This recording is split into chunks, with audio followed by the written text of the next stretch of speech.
Awesome. And we're live. Hello, everyone. Thank you so much for joining us this evening. This is the Initiative Order's Twitch channel, as you probably guessed, since you're on our channel currently.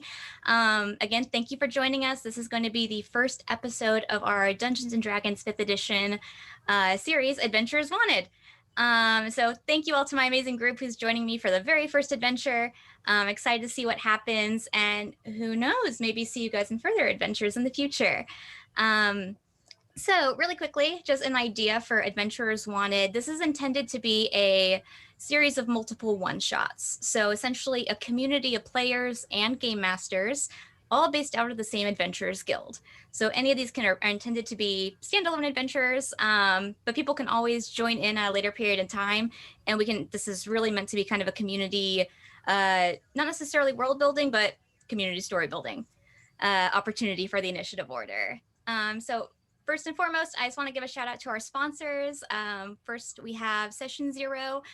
If you go to Session Zero Clothing, awesome, really cool tabletop-based clothing company. If you use the code TIO for the Initiative Order 10 at checkout, you get 10% off. Next up, we're also sponsored by Norse Foundry, amazing dice company, and they have very generously given us a discount code for 15% off if you use TIO15 at checkout. And then last but not least, Roaming Player Gear. So this is by Ray. You probably recognize him more as got_DM on Instagram. And the Roaming Player Gear is a really awesome system of a dice tray and tower. If you use the code Carnaby20, you get 20% off the system. But okay, that's amazing. Thank you so much to all of our sponsors. But first off, I would like to also make an announcement that this is the first stream where we, as the Initiative Order, are officially partnered with Jaspers Game Day. And because of that, we have an amazing guest player with us today, Fenway. And Fenway, if you don't mind, would you introduce yourself and give a bit of background on Jaspers Game Day? Yeah, absolutely. Well, first, thank you so much for having me today. I was super excited to be on here. But yeah, so Jaspers Game Day is the charity that I founded. We are a nonprofit organization. We raise money for suicide prevention and awareness through gaming. So we do it as a community-based thing as well, and we recently started our ambassador program, which is what the Initiative Order here is. So we're super excited. Hey, awesome. Thank you again for joining us. And since I already have you talking with all of our lovely viewers, why don't you go ahead and drop your socials, any projects you're working on, and we'll start getting player introductions. Absolutely. So my Twitter is Fenway the Teen DM. You can also find me at Jaspers Game Day on all of the social medias, or jaspersgameday.com. And I am also often on So Many Games, also here on Twitch. And that's it pretty much. Just Jaspers Game Day. Perfect. Thanks so much. And let's just, I'll be honest, I'm not certain what order we're in on the Twitch layout right now, but let's go ahead and start with, let's see, how about Luke? Yeah, so I'm playing a halfling cleric named Dr. Pumbley, and he is traveling, or he has been traveling with his best friend and companion, Hinroy, who is a sled dog that is outfitted with a small saddle and some side bags to help him carry all of his stuff. Doggo, perfect. And where can we find you on social media? Yeah, you can find me at NerdcraftHQ on YouTube and Instagram. That's primarily the two that I am running with at the moment. Awesome. And next up, let me go, Ashley. Yeah, you can find me at Pepperina_SparkleGem on Instagram. I post a lot of minis that I paint and terrain building and a lot of Baby Yoda memes nowadays. And I'm also on the Crit Stormcast podcast, and we release every other Thursday, so you can find me on there and listen to me play a badass fighter. But today I'm a rock gnome monk named Ellys. Ellys, perfect. And next up, I'm gonna go over to Carly. Hi, I'm Carly. I'm Pond Plays on like all of the social medias, mostly Instagram and Twitter. And I don't have anything to plug right now, except, you should check out Dragon Rock RPG on Twitter and Instagram. They're doing homebrew stuff that they're releasing, and it's all pretty great. Big fan. And I am going to be playing Surge Backrush. I am a Water Genasi Tempest Cleric. So, of Thor. That's me. Ooh, I love that. I'm excited. And last but certainly not least, Malcolm. My name is Malcolm. I go by the Gentleman Game Master. You can find most of me just sharing my passion for the game at Gentleman_Game Master on Instagram and other social medias. Everything's Gentleman Game Master. I run every other week on Wednesdays, 5 p.m. Pacific Standard Time, a game called Shadow Days, which is a Curse of Strahd campaign that's very dark. Party just got TPK'd 2 weeks ago. So I run that. So you can check that out on Storm Giant Games on their Twitch channel. And then last but not least, last thing I would plug is I have a meetup group called the D&D Experience Point, where it's just a way for you to access the type of game that I run. And there's a number of games that you can, other DMs that are on there as well. You can join us as a community and run games with us, and just kind of pride ourselves on bringing a very cinematic quality to the game, to the session.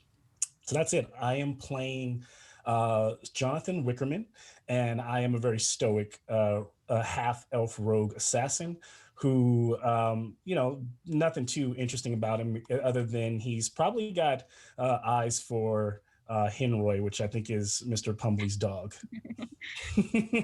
In terms of he likes the dog is cute once they meet. Doggo friendly stream. I said that before we went live, and I'm maintaining that.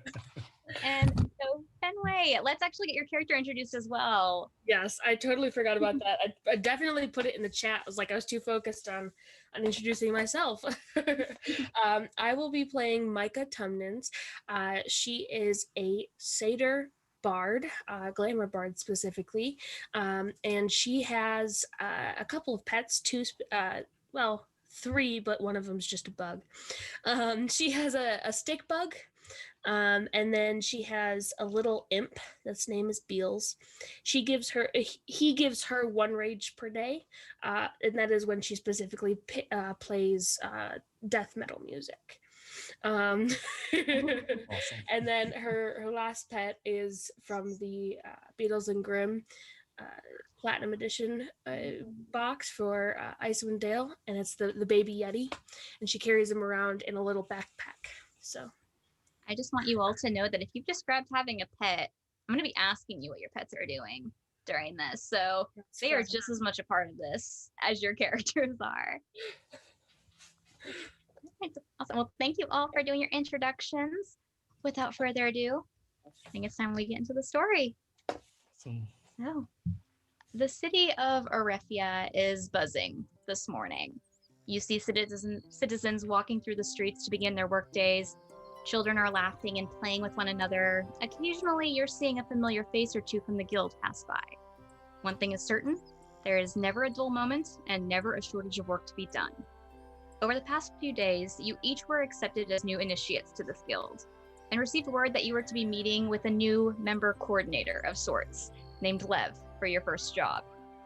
The guild is a fairly large and prominent building within the southern sector of Arefia, and it takes you a matter of minutes to walk to from your lodging. Now, I would like for each of you to describe your characters. So first of all, why don't we start with Ellys? What is the group seeing? Well, she is a rock gnome, so she's about 3 feet tall.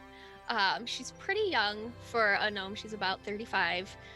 So she's very eager and excited about the world and to adventure.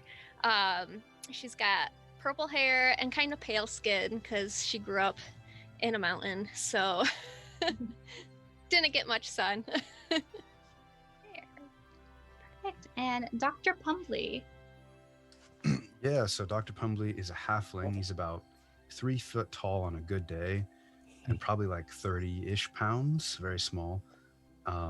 and he wears some, I guess you could describe them as old sort of uniform back from his soldiering days.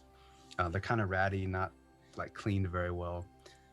He's got sort of weather-beaten skin and scraggly hair. And then Henroy is a sled dog, so kind of like a husky sort of. If you ever seen Balto, it's a great movie. Maybe like a brown. And he's probably got 30 or so pounds on Dr. Pumbly. He's probably like a 60-pound dog.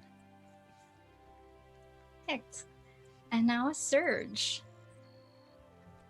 Surge is about 5'6", and they have like deep blue hair that's sort of pulled back, and they're wearing very, very shiny plate armor. It looks very fancy. It's like their pride and joy, and they have blue skin and really bright yellow eyes. And they are also wearing a necklace that has a hammer hanging from it. And Myca. So Myca she's actually pretty tall for a satyr. She's like 6 foot. And she's got these, like, picture like the circular ram horns. That's what her horns look like. And strung in between them are like very shiny gold chains. And her hair is like cut short, silvery, and then her fur on her legs is like brushed super, super well. And she's wearing almost like it's like a flower vest type of thing. There's probably cloth underneath it, but it looks like it's made of flowers. Love that. And Jonathan. Jonathan is slender, about 6'3" tall. When his hood is down, his hair kind of jet black is up, kind of like in a little bun, a little bit of hair falling on the side. Skin is lighter complexion, somewhat tan, and he has a bit of a goatee. Usually there's a crossbow strapped across his back, and you can see a sword on his side. And he dresses similar to way maybe a well-dressed commoner might dress, and he would look pretty, wouldn't stand out unless you look closely and see that maybe the leather fitted under the garments, shows that he's pretty much ready for anything. Perfect.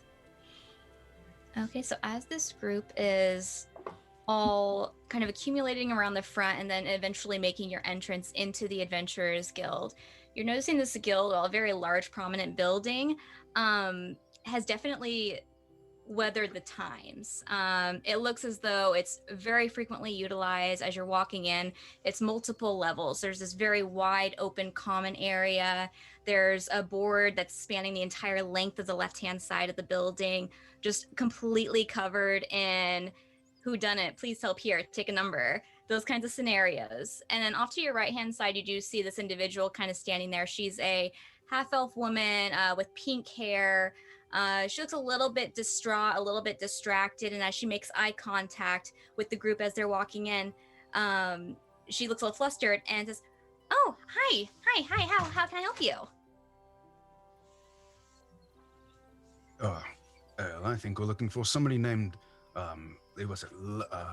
started with an L, I believe. Oh, is it Lev, by chance? Lev, there we go, yes. Hi. Lev. I am Lev. It's great to meet you. New members, right? Initiates? Yes. Fantastic. Okay, and she grabs out a small piece of parchment she's rattling through and goes, "Okay, Dr. Pumbley." Yeah, is that me, Dr. Pumbly here? Oh, Yes. Hi, Doctor. Hello. Thank you. Ellys? That's me. Ellys? Oh, hi. A Jonathan. That's me. Oh, hello. Myca? Hi. Perfect. And Surge, I assume that's you. Me. Perfect. Okay, thank goodness you all are here. Do you mind if we kind of step off to the side? And you notice that there are more people starting to trail into this building at this point. And she starts kind of ushering you off to a little vacant table. Has a seat, kind of indicates to one of the other employees there, saying, "Hey, get some light snacks and beverages for the table." Okay, so first of all, thank you all so much for your interest in joining the guild.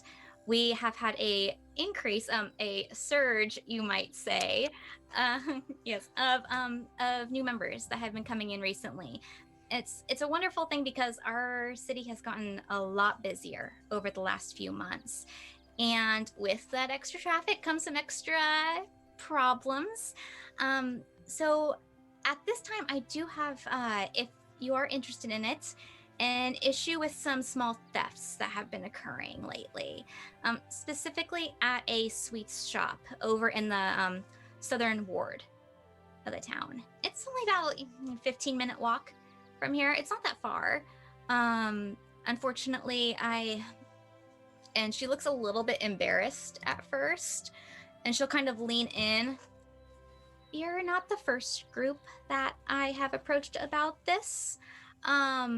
I had another group come in a few days ago who agreed to take on this particular issue, and they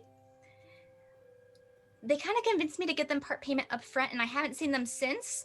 So I'm a little concerned they may have made off with our money. So if you happen to find any leads on a rogue adventuring group, no offense meant, Mr. Wickerman, we may have some words with them. I'll be honest, this is my first quest that I'm actually giving out that I have to have fulfilled, so the higher ups are kind of looking down on me a little bit right now. But if this is something you're interested in taking, I cannot give payment up front anymore. However, it is a fairly solid amount that the guild and Mr. Sandy of Sandy's Candies, the sweet shop, has put forward. We're actually willing to be giving out 10 gold per person if we can find this issue resolved. Oh, yes, Serge? Are the candies actually sandy, or... You know, it's an excellent question. There might be some, maybe the saltwater taffy, is that how it's made? Saltwater can be sandy, I guess. So okay. That would be it. A little bit of grit never hurt anybody. Never. 10 gold each, huh? Seems simple enough. You had me at candy. I'm all in. Yes, Henroy loves a little bit of candy every now and again. Perfect.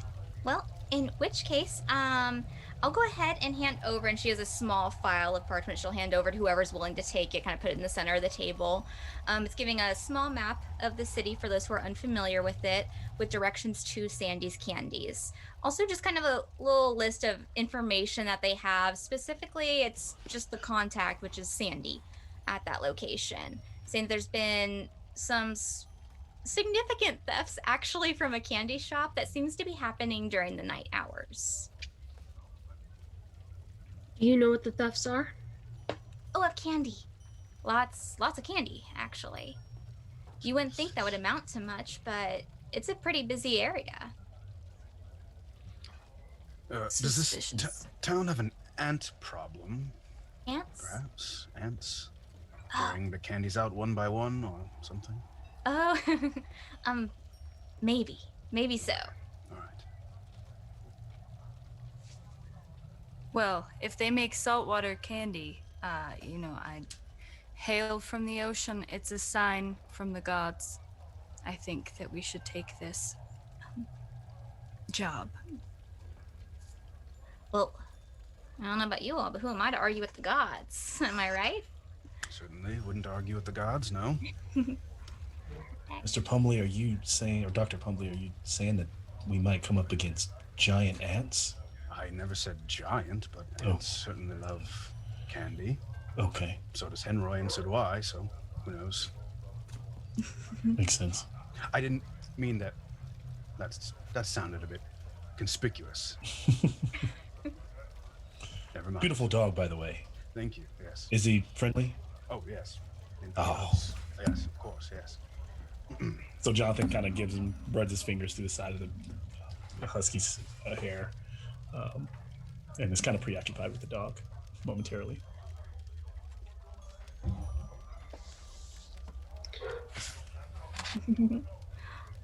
Well, for the time being, feel free to help yourself to some of the snacks, drinks that we have. Although at this time it's probably about 10 in the morning, so you've still got a solid amount of daylight.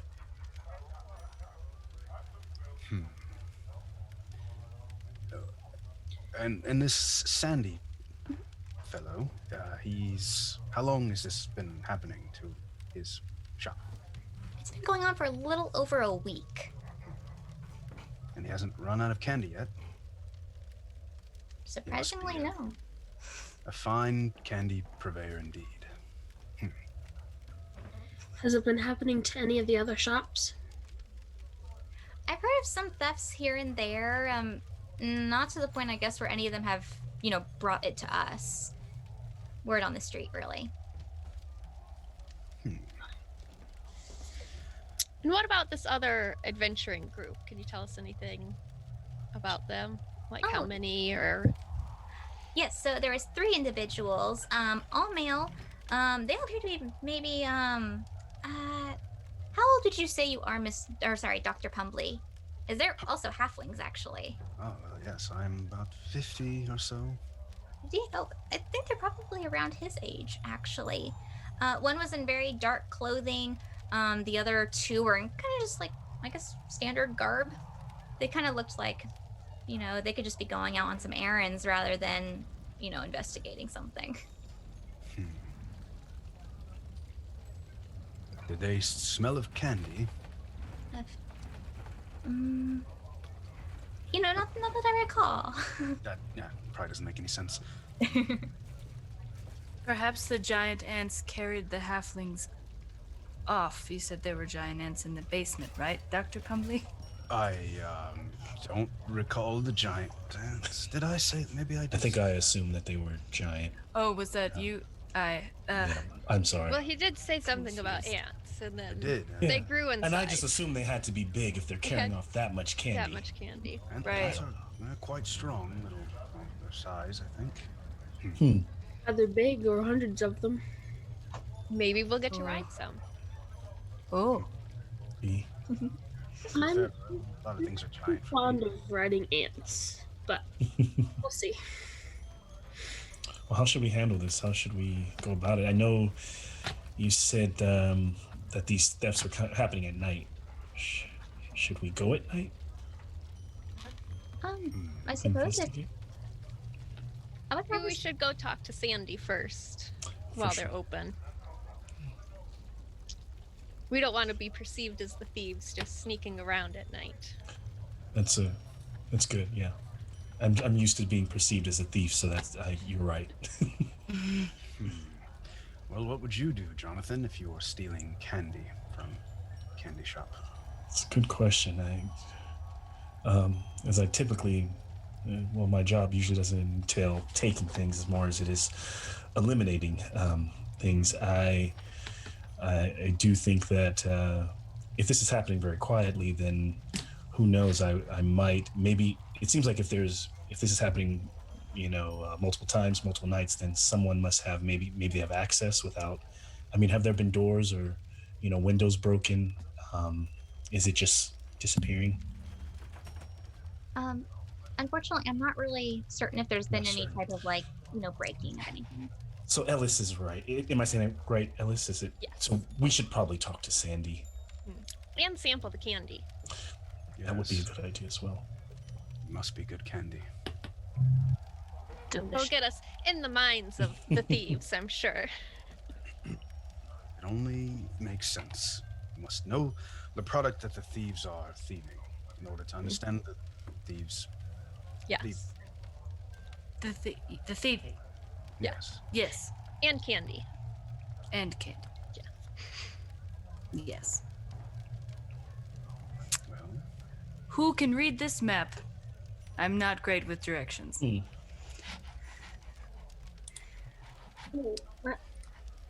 I guess I can. I mean,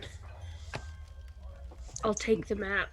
And immediately, as soon as you say I, I'm just gonna hand it over. There's no rivers on the map, so you can't read it. It's correct. Only no waterways. I will just promptly stand up and like start walking out of the wherever we're at. Away we go. Almost as if she forgot that she was with other people. You're a really good map reader if you can read it that quickly. I get up and follow. Mm-hmm. Come on. I'm gonna grab a couple of the snacks to pop in my mouth on the way out. Nice. So easy enough as the group is starting to follow after Myca and Ellys, I would say that you're able to actually procure like several tangerines in one hand and a couple baked goods in the other. So you have a nice little snack for the walk. Just for fun, Myca, could you, I'm just gonna make a survival check on this one. Go, Myca. First roll. That would be a 15. 15. Yes, just as they'd assumed, you are an incredibly adept map reader. So much so that you promptly stood up and walked straight out. Walking outside, it's now about, still early morning, mid-morning, I would say at this point. It's bustling out, but even so, you're able to kind of step off to the side, reading the map. You see the pathway down to where, like, Sandy's Candies is marked. It's probably about 15-20 minute walk, and kind of weaving your way through. Is anyone doing anything throughout this walk? I think Jonathan would just probably is always aware of his surroundings and kind of like watching his back, watching the people that walk by, seeing if anybody looks suspicious or looks interesting, anything out of the ordinary with this particular, city and the way people carry themselves. Mm-hmm. Well, actually, so Jonathan, I'll have you make a perception check, please. Perception check it is. Whopping 11. 11? Okay, so it's a really busy city. Even though I'm sure you've been from cities, small towns, villages, it's just kind of a very fast paced at this time. You're noticing small groups of children that are running by, kind of not paying attention. They knock into Ellys at one point, who drops a tangerine. And there's like people walking by talking about, the goings on around the town. There's this large green cart that kind of pulls out in front of everyone. You're able to stop in time, and then you eventually make your way forward. But other than that, nothing really catches your eye. Okay. Busy city. Too busy. Too many people. Not a fan. Can't say I don't. I can't say I disagree. Oh, people are good. People can be fun sometimes. Can they though? Who was it that dropped the oranges? Was it? Oh, Ellys. They can also be in thieves, as we were looking. Ellys, you should even probably check your pockets to make sure those kids didn't take anything. Take anything? I don't think they'd take anything.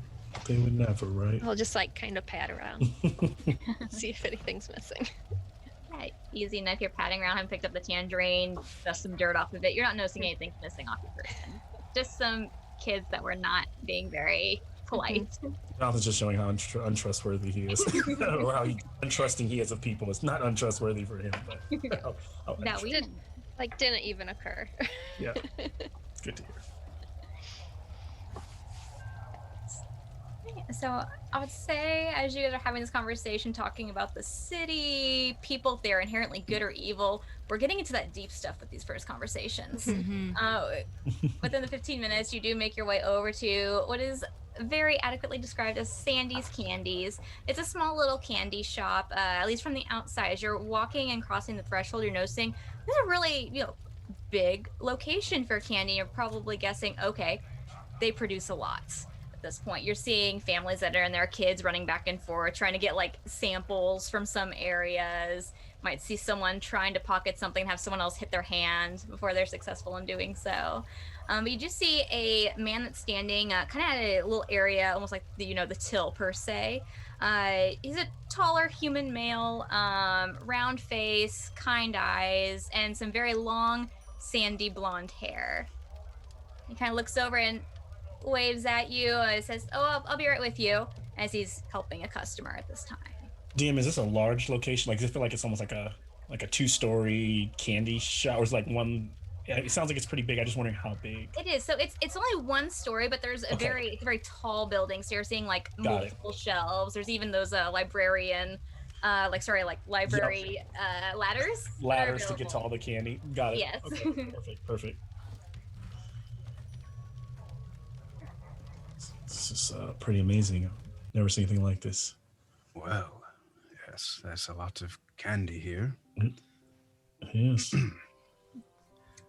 Suppose we should get to sampling the candy. Correct me if I'm wrong, but are we here to sample candy or are we here to solve a mystery? Both. I suppose. Both? Jonathan takes the glass jar that he's already got his hand in and looks back and kind of like puts it back. So you're right. Serge, you're right. Would it be safe to assume then that the man with the light-colored hair would be Mr. Sandy? Perhaps. We can ask. The what? I can ask. Go for it, sir. You seem like such the people person. Super people-y, guys. So people-y. Purple people person. Purple people person with a charisma in the negatives. I'm gonna walk up to Sandy and I'm just gonna be like, "Are you the one having the theft candy problem?"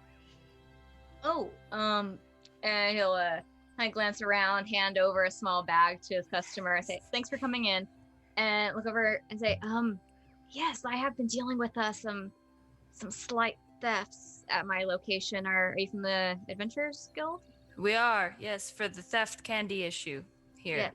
Yeah, we've been having a lot of issues lately with candy thefts, hence why I reached out to the guild for some help. It's not unusual, for kids to pocket candy every now and again. What do you expect, a kid in the candy store? But we've been having a lot of thefts recently. It's really starting to cause problems. Do you suspect giant ants?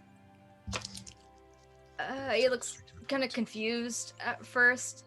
Well, I guess I hadn't considered. It's just ants. It's a working theory. I've heard weirder things in the city, so I mean, what do I know? You're the investigators, not me. So Is there any one specific candy that's being taken, or is it some of all, or what kind of thefts are you experiencing? kind of across the board, actually. I mean, if we're talking about like locations of candy, I guess it's everything that's pretty much on this floor. It's not like people are going and trying to get to my stockpiles that are stored. But I mean, they're taking licorice, they're taking taffy, chocolate, pretty much everything. How much quantity is disappearing in, say, one night, or if you could, a lot, or large batches, or? Yeah, I would say I'm probably losing upwards of. Well, to put it in perspective, he'll go and grab one of the larger containers that he offers, which kind of like this, just fill the bag full, and it's a flat rate. He's like, I'm filling several of these up. I'd say I'm missing quite a bit. Okay. And in terms of damages of your location, was there broken windows or locked or broken latches or anything of the sort?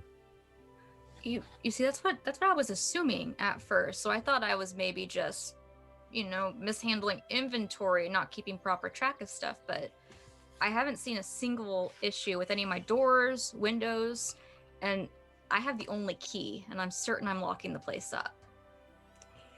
Some time ago, did a group of, I believe, halflings come by, similar to us, about the same job? Oh, yeah, actually, a couple days ago. Like, 3 of them came by. They said they were looking into the matter. Asked pretty much the same questions, looked around for a bit, and didn't really pay much more attention to them. They never came back.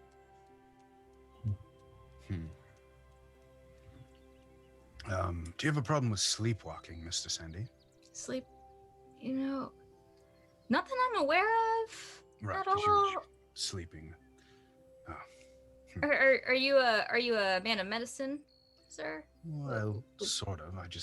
It seems strange if no one's breaking in and you have the only key, Yeah. and you're the only one who works here. Mm-hmm. Maybe you're sleepwalking and eating candy. And eating candy, huh? Well, he kind of pats his stomach. He's like, I guess I have been. Maybe pants are a little tight lately, but I'm sure I haven't eaten that much, really. You sure? I'm feeling pretty positive Okay. about this. I think if he ate that much candy, he would know. I lean over to Mike and I'm like, I was just hoping he'd say yes so we can go get our 10 gold and move on. Maybe buy some candy. Well, are you sure that there hasn't been a copy made of your key? Well, I mean, I suppose I can't say for certain. Normally I keep it, and he'll walk over behind the area of the till, and he kind of opens up a box, and he has a key on a small chain. Because I normally, well, I shouldn't really tell you where I'm keeping my key, but I normally keep it here. All I know is I have it with me when I leave. And no employees, no disgruntled friends or enemies or And that you know he's, of? well, I hate to say this, but I'm actually pretty boring. I can't really think of anyone who'd be thinking, man, I really want to go screw Sandy over today. I mean, I get the kids coming through and pilfering. I've had to kick a couple of them out, but that's about as disgruntled as I've gotten recently. Look at everybody and go, see, I told you the kids. Can I make an insight check to see if I think he's lying? Absolutely. Sweet. That's an 11. 11. So with the 11s. I would say kind of throughout the conversation, his body language, his tone, his cadence has all remained pretty consistent, where it doesn't really feel like he's trying to hide anything, except around the time where he said he gained only a few pounds. You feel like he might have been a little modest about that. Packing him on. Got it. I have a very important question. Okay. What is your best candy, and can I sample it? Ooh, okay. So do you prefer like sweet, savory, Oh, as sweet as it can come. as sweet as? Ooh, okay. I think you are really going to enjoy some of these jelly drops I have over here. He's gonna go grab a small container and he'll put a couple in a little plate for you, and he'll hand it out to the party. Is multicolor, really solid sized for Ellys because of your small stature. A single gumdrop probably fits in almost the entire palm of your hands. She's like jumping around. But that's one of my best sellers. I really like that one. She immediately starts eating it. I can see why someone would steal this. And he'll kind of just pass it over to the party. Anyone who wants to partake absolutely can. And I know that I've given the guild a pretty penny, if you will, in terms of payment for this, but if it's a little bit extra for some of my friends of Sweet Tooth, I'm willing to also give a discount on large orders as well. So I'm just gonna throw that out there. If you guys can help me find out exactly what's going on. We will help you find out what's going on. Don't worry about that. Have you tried staying here for the night? No, actually, I haven't. I normally just pack up and go to sleep as soon as I can. But Maybe you'd allow us to stay here for the night. I suppose I could allow that. And he starts going back over to the counter and is writing down a little note. And kind of puts it off to the side. She's like, I guess if the guild vouches for you. That should be enough for me. But I swear, if I find anything missing and I don't see you guys again, I'm gonna know. I'm willing to give you collateral, and I'll make sure to watch the little one. He points at Ellys. Make sure she doesn't do any sampling. I would never. I brought baked goods. We're all good. I'm just on Thor's honor, no one shall touch candy that they haven't paid for. And I just like look at Myca and Ellys, and I'm like, I haven't even eaten any of the candy yet. I just assumed because you're a satyr. I'm gonna kind of unclip one of the gold chains that's on my horns and kind of hand it over to him and say, "You can keep this until we figure the job out." Oh, well, I mean, collateral, not a bad idea. Thank you. Jonathan hands him a bag of about 20 gold coins in a little pouch, and then kind of doesn't say anything and proceeds to really almost intrusively just start walking around and looking. Like he goes behind the table and he's just looking around the location as though he's investigating, as though he's looking for anything out of place. Perfect. Okay, so if you are doing some investigating, why don't you make an investigation check for me? It's just terrible because I have a terrible investigation. But that's a 19. So yeah, with no modifier. So Wow, geez. And if anyone else is also doing anything in particular during this time frame, absolutely. If you want to make investigation checks, you absolutely can as well. Or if you're just gonna stand there and talk with Mr. Sandy, it's totally fine too. But Jonathan, I would say as you're starting to look around and kind of pilfering through items, walking up and down, what little walkways you can get through with the crowd that is essentially right now just kind of stacked in this building. You're walking and you notice kind of just something catches out of the corner of your eye along the floor, right near what appears to be a back door to the location. It seems like there's a small glistening liquid on the ground. Whoa. And then he turns brown and goes back to the people, to the party, and goes, I think I found something interesting. I want to come take a look towards the back door. And so if they all, I don't know, that's what he lets them know. Serge is on it. Let's go. So yeah, I follow Serge. Oh, no, I'm following you. I don't know where it was. So we get back there. Yeah, so we get back there. I'm like, so this greenish liquid is kind of running along the floor there near towards the back door. Henroy, stop. Okay. Don't. Henroy, no. Pulse back. I would kind of look at Serge like, you know what this is? And then maybe bend down and touch it and, kind of look at the costume. No, don't. Okay. Don't. Okay. Fair enough. I'm used to just shooting and stabbing things, and now I'm an investigator, but it's kind of cool. Understandable. Just don't touch things we don't know what they are yet. That's rule number 1. Sticky things don't touch. All right.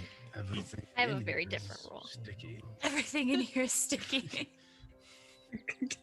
We know it's all candy, though, Dr. Pumbley. That's fair. Do we though? Have we tried it all? Haven't tried. I volunteer to try it all. Just Please, to make sure. Ellys. What kind of role would it be to try and figure out what it is? So I'm leaning towards investigation. However, if you can describe the reasoning why you would use another check, just let me know. And if it sounds good, I'll totally go for it. All the ones that would apply have the same thing. So I'm just gonna lean down and I'm gonna look at it real close. I'm gonna kind of nudge it with my boot. Ooh. That is a 4.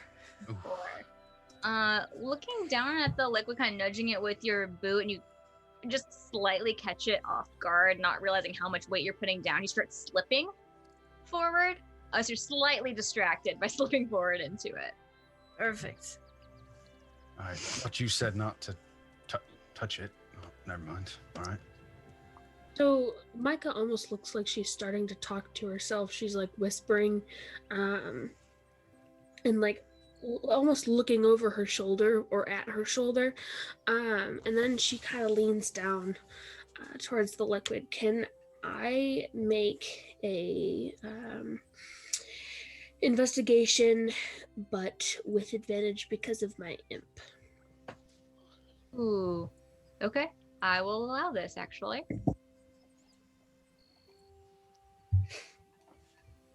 Surge is not still falling. Are they? Oh, no. I was Just kind of slipped. off guard a little bit, but Yeah. That's a 21. 20. Oh my goodness. Okay, so kind of leaning down, you have your imp also peering with you, looking at it. You're like kind of hesitantly looking for, like almost touching the liquid. It's a weird tackiness to it, like very sticky. Yeah, you're in a candy shop, you would expect that, but this appears as though it's like a very thick, sticky oil. Just for clarification, my imp is technically invisible still, so that's why I was talking over my shoulder. It almost has the texture of a oil, but it's more tacky than it is oily. Perhaps one of us should taste it. You should do that. I look at Ellys. That's what I look at as well. Ellys, lick it. No, it doesn't look very good, guys. Well, it's sticky like candy. Don't worry. I'm gonna smell it first. Do I get any like odors off of it? It smells kind of like like this almost like a really thick sludgy mud. Doesn't smell sweet at all, or Yeah, it's not candy. Does it lead anywhere other than? Does it lead like under the door, or is it just a puddle right there near the door of that back door? Understood. How close to the door are you getting? Are you going right up to it? Oh boy. I guess because I guess we're standing right over this stuff, but I'm wondering how close I guess Jonathan is standing to the door. I'm assuming I'm like 15 feet, or I don't know if I'm DM. You can let me know. I would try to get closer without stepping in it to inspect the door.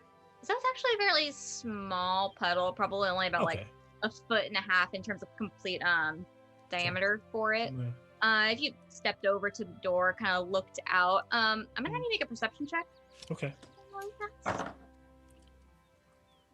10. Okay. I was looking for a 10 actually. Oh wow.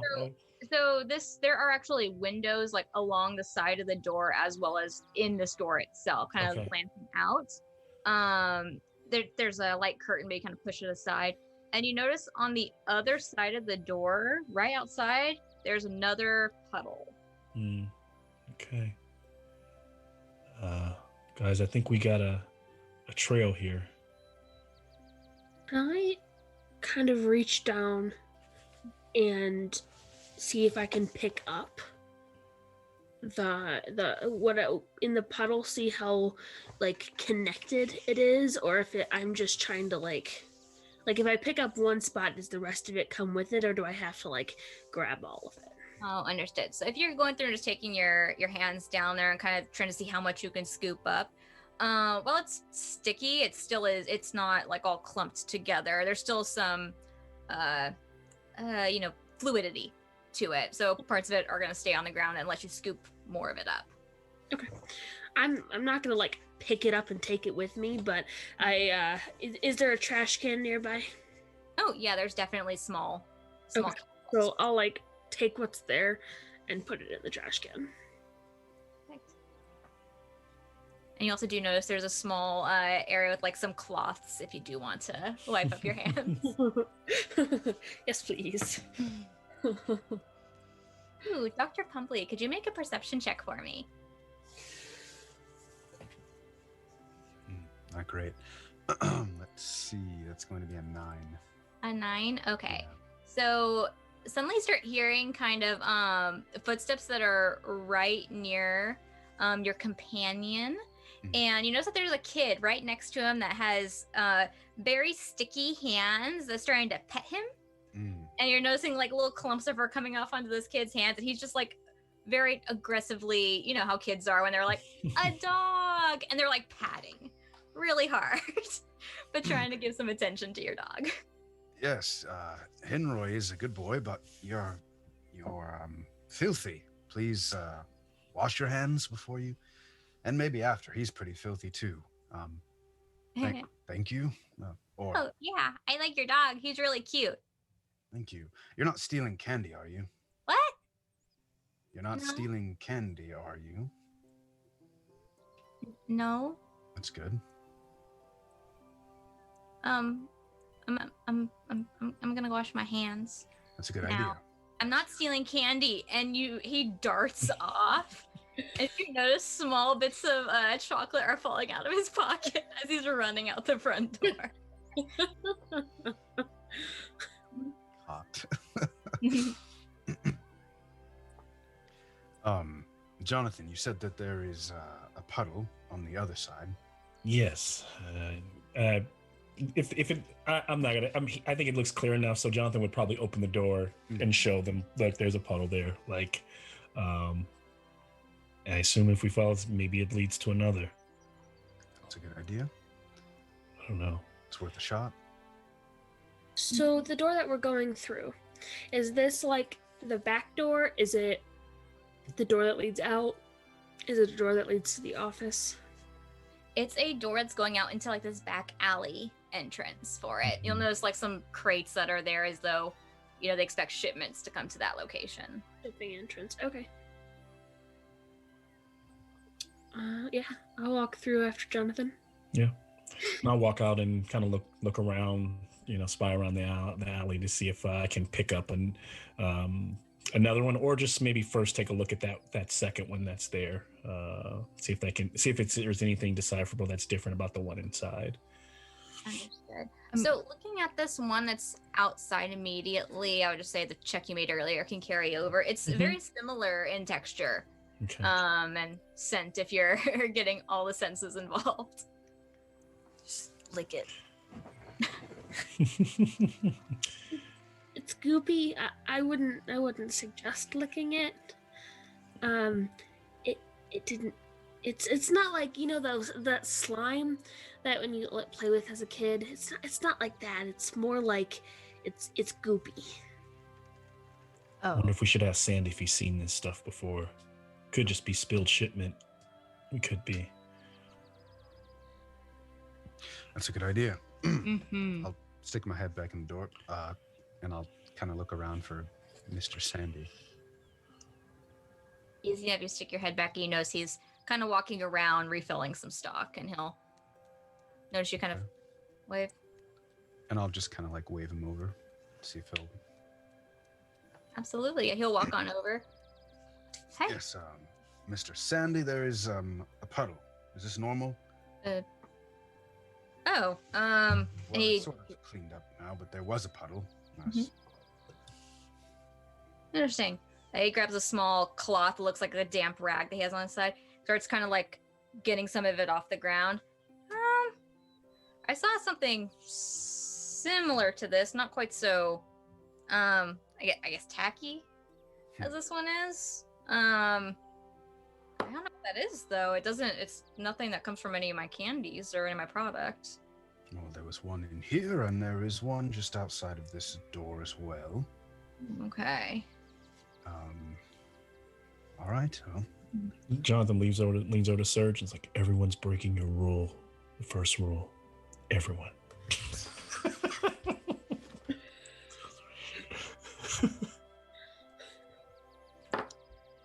How often do you use this back door, Mr. Sandy?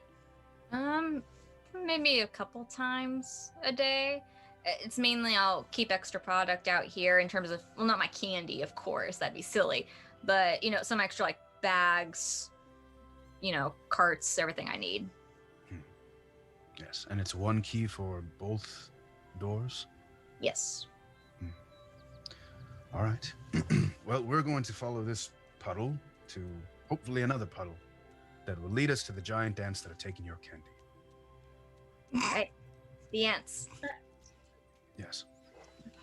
So my current theory is something that somehow was able to slip through the cracks of the door, or was able to teleport from one side of the door to another. Because if they didn't have a key, unless they somehow copied the key, but that it takes a lot of work to copy a key. If they're sticky, they might be giant slugs instead of giant ants. Hadn't even thought of giant slugs. We're going to need to get some salt. Kind of in like The subconscious. saltwater taffy. It's all coming together. Subconsciously from that she just Myca will start like brushing her fur,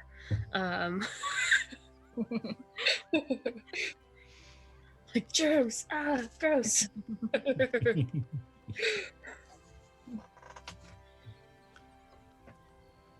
Should we follow the trail? Yes. Let's go find these teleporting slugs. Yes. Teleporting slugs. Here we go.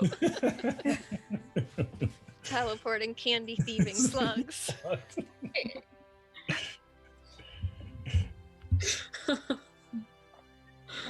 So the whole group is now vacating the candy shop and now moving on into this back alleyway. Is that correct? Mhm. Mm-hmm. Okay, Yes. as if you're searching for, like pretty much, are you searching specifically for puddles? Anything else in particular? Yeah, just looking to see if we pick up a trail. I guess with Jonathan, I don't want to speak for everybody else, was probably like looking to see if there's a continuation of that, finding another puddle somewhere. Absolutely. I'm gonna also look around for like dropped candy. Good one. Smart.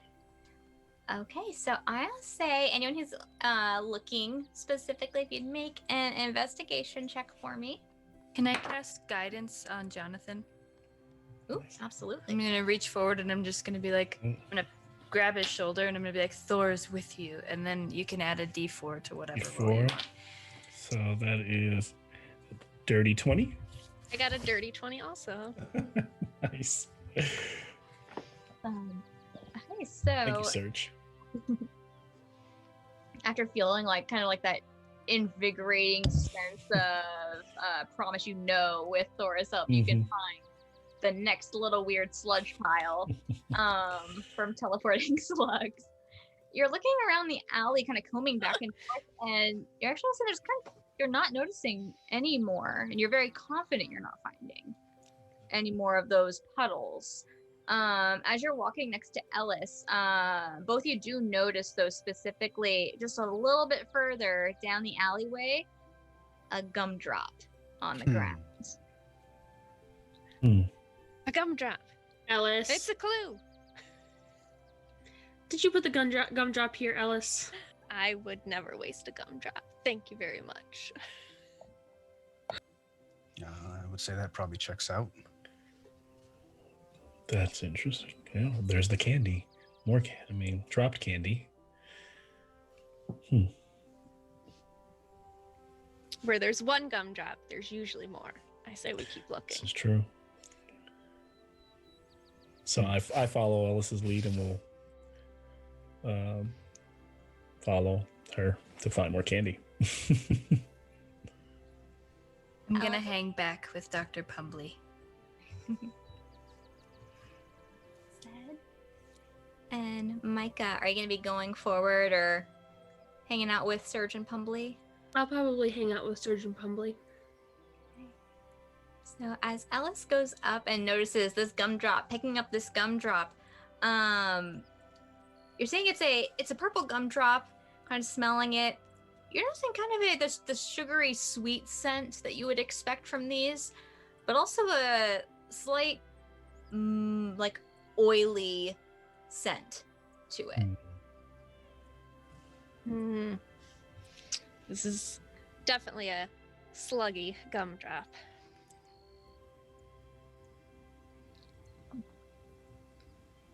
I'm gonna put it in my pocket so that I can ask Sandy about it later to make sure it's one of his. It's gonna sound crazy, Ellys, but candy probably, if it was alive, doesn't like to be eaten. So, whoa, what if the candy is coming alive and vacating the premises on its own? It's walking out on its own? I don't know. Maybe it just slides under the door. And then he's just like, just forget I said anything. Don't tell everybody. I came up with that as a legitimate. I would. Okay. So back to the teleporting slugs. Yeah, that sounds like a much more viable option. And Dr. Pumbley, Serge, and Myca, are you doing anything in particular as you guys are following? I want to just like watch the ground to see if there's any more of the puddles that we're missing or anything else that seems interesting and out of place. Understood. Could you make a investigation check for me?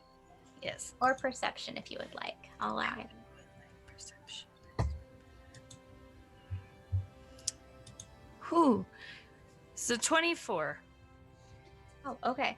So as you are kind of following next to Dr. Pumbly and Myca, you're noticing a strange absence of those weird sludgy puddles.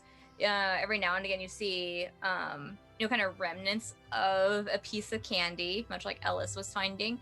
But you're also noticing it looks like a missing poster that's lying on the ground, and there's a little bit like a footprints over it that's been walked on top of.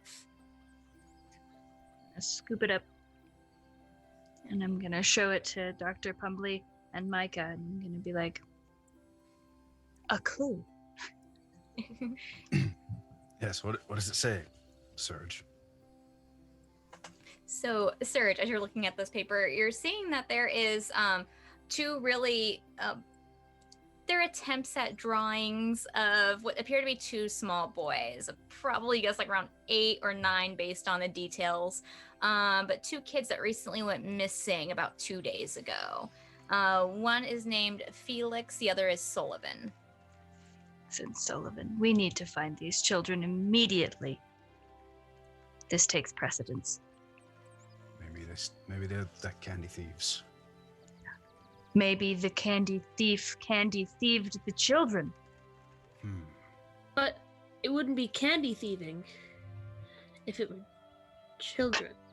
It's a good point. Would it be children thieving? Candy napping. Usually happens after I have too much candy. I'm convinced that we have just come up with the term kidnapping. We've invented the term kidnapping. Do you suppose we should save this information for later and keep an eye out for the children? Of course, it could be. It's kind of strange that it would be behind this building in the ground or kind of stepped on and not somewhere important. Have you seen any of these around town at all? Have we? Anyone else noticed any of them? Good question. Everyone can make a history check.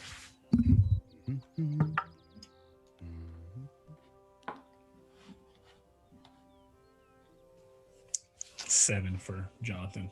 6. 12.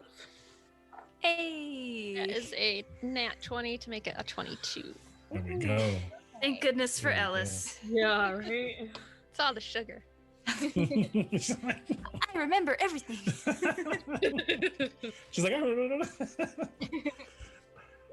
Fueled on this sugar rush that you're on currently. Everyone else looks a little confused, not really being able to place if they've seen it or not. Ellys, you do remember seeing these hastily drawn portraits of two boys. One was very, very quickly, you glanced at it, and it was on the wall on the left-hand side of the guild as you walked in. And there's also a couple of them throughout the neighborhood, the path that you took to get to the candy shop. Yeah, I recognize those. Are the drawings Do they look like a kid drew them, or are they just bad drawings? I would say they probably just look like bad drawings. Okay. Is there any other information, like who to contact or?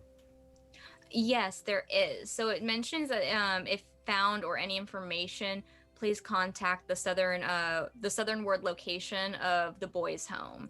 Okay. You would assume it's a house for orphans. Mhm. Okay.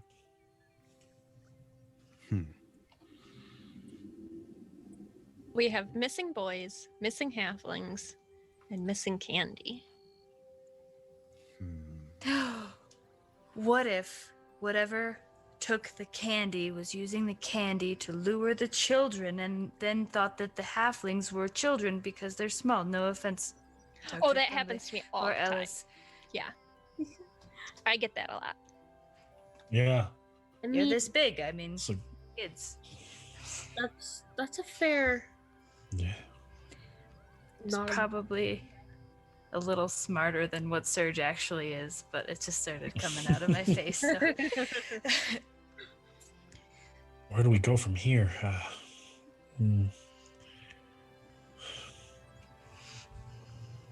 We need to Well, find a trail.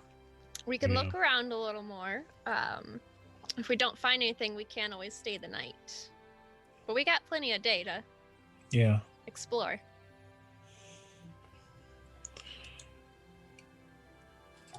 Follow the candy trail. Mm-hmm. Is there any Still other the candy. candy past where Jonathan and Ellys found the gumdrop? So as you are making your way up, getting up to Jonathan and Ellys at this point, this kind of back alley portion is now connecting with one of the main roadways. So a lot of people are passing through. You see, carts getting pulled through with horses. And so the ground around is there's some trash here and there and maybe some discarded food items. Okay. Okay. Is there any sort of sewer system around? Or maybe they could have went underground for a getaway? There are sewers. There is a sewer system in this city. And you notice that if you kind of glance across the busy street, you're seeing little openings where you would expect, excess water to drain into. Sticky things usually come from sewers. It's not wrong. It's just a gross thing to recognize. Yes. Yeah. My last adventure was in a sewer, so More compulsive brushing.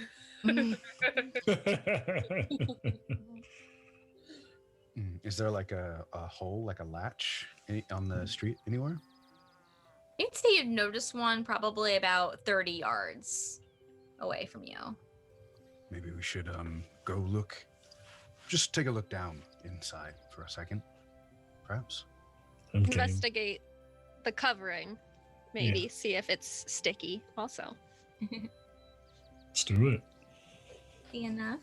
So if you walk over, kind of dodging between people who are trying to get by on the road and kind of looking over a very quick glance, anyone who's looking, if you can have an investigation check, please. I'm gonna pat Ellys on the shoulder and I'm gonna say, Thor guides you as well. It's a D4. Yeah.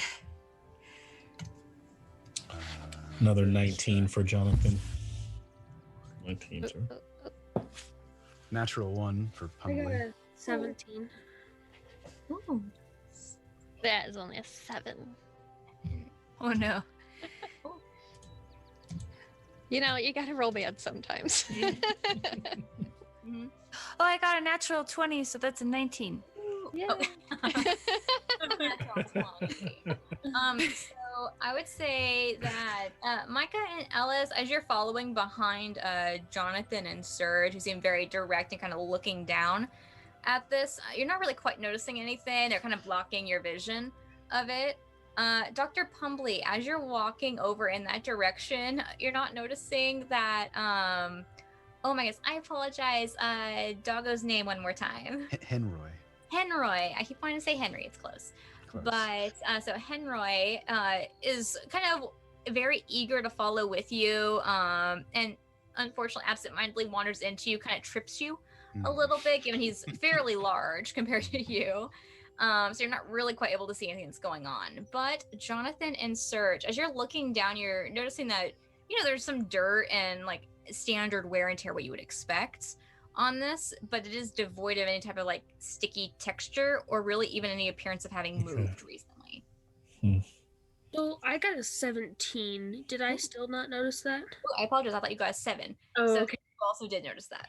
Okay.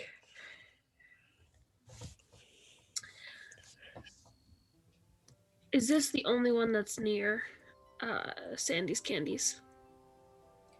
If your group is going to be doing like kind of a really quick, just like kind of walk around of this area, it'd probably take you, with how busy it is, probably 20 minutes to kind of get a good look at everything. But you do notice that the other one that you come across is fairly far away from the building and also very devoid of any type of sticky texture. Okay. So if we did that also, we've lost kind of all, like there's no other tracks. We're not picking up any more of the sticky texture, even besides the manhole covers or the grates. Okay. Yeah, that's right. This investigating is a lot harder than killing things. So, Serge, what do you think? I don't know why you're asking. I know. You just. Well, we've been doing pretty okay so far, and I'm just hoping I get to kill a giant ant or a giant slug thing, or save some kids, because I was an orphan at one time. So I understand. Orphan friends. Look at us. That's what it is. This is why we bonded. Dr. Pumbley. Yes. You seem smart with your glasses and things. What do you think we should do? Ants live underground, so giant ants live underground. So maybe there's a giant ant colony right below us. Let's put our ears to the ground and listen. I'm here for that. I immediately just flip. Oh, okay. To listen to the floor. Okay. Anyone who is currently where you all are standing, just dropping to the ground to listen, go ahead and make perception checks for me. Yeah, I think like Ellys will follow. Yeah, and absolutely. I'll pat Serge on the shoulder and cast guidance.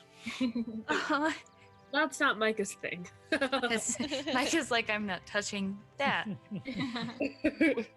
Ellys got an 18.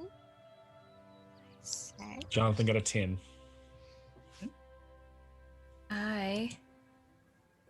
With She's guidance, so hopped up on sugar, she can like hear colors.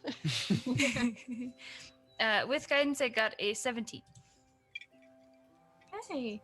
So I would say anyone who rolled like a 12 or higher for this, kind of getting down on the ground, noticing that's kind of dirty, doesn't smell the best, having your ear down and listening as intently as you can, you're not really hearing what you would describe as insect movement or even like large creature movement coming from underneath it. What you do hear, though, is the sound of large wheels, probably on a cart that is currently on the roadway coming directly at you. Anyone who is on the ground currently, could you make dexterity saving throws for me? Oh no, I'm gonna get run over. That's enough. I might as well make one. Oh, that's terrible. Does Jonathan see? Because since I'm not on the ground. Well, we're all on the ground though, right? So because even though we made the perception, so we were all listening, still trying to. Okay, fair enough. Anyone who wasn't, I'm sorry, was Myca not listening? Is that correct? I No. wasn't listening because I was casting guidance, but Yeah. I'm already like pretty low to the ground anyways. Yeah. I don't think anyone who was not checking. What's your passive perceptions for those? boy. noises? 13 for Pumbly. 13 as well. I was listening, so Yes. Dexterity saves. And I got a dirty 20 for my dex. See. My passive perception is 12. Okay. 21 for Jonathan. Ooh, okay. nice. 12. Okay. That's fine. Let's see. I would say, so anyone who is actively listening, and I was looking for double digits, so sounds like everyone met that. You are able to see this cart, this it looks like a covered green cart. Can you make history checks for me? Ooh. Terrible rolls tonight. 15. Natural one again. Oh my goodness, Dr. Pumbley, I'm just gonna keep giving you guidance. I also got a natural 20 for 22. Ooh. Ooh. Jonathan with a 10. So another 10. Yeah, 10s, 11s. 15. And Ellys, what was yours again? 15. Okay, yes, I would say Ellys, Serge, and Myca. Because Dr. Pumbly had a 1 and then Jonathan a 10, correct? Okay. So I would say the 3 of you do happen to recall seeing a very similar cart earlier almost hit you on the same roadway when you were walking to Sandy's Candies. But everyone's able to very quickly get out of the way of the cart, which has some slight shifting as the really small mule that's pulling it kind of juts off to the side, has a very distraught sound, and then kind of repositions back in their pathway. But nobody is injured.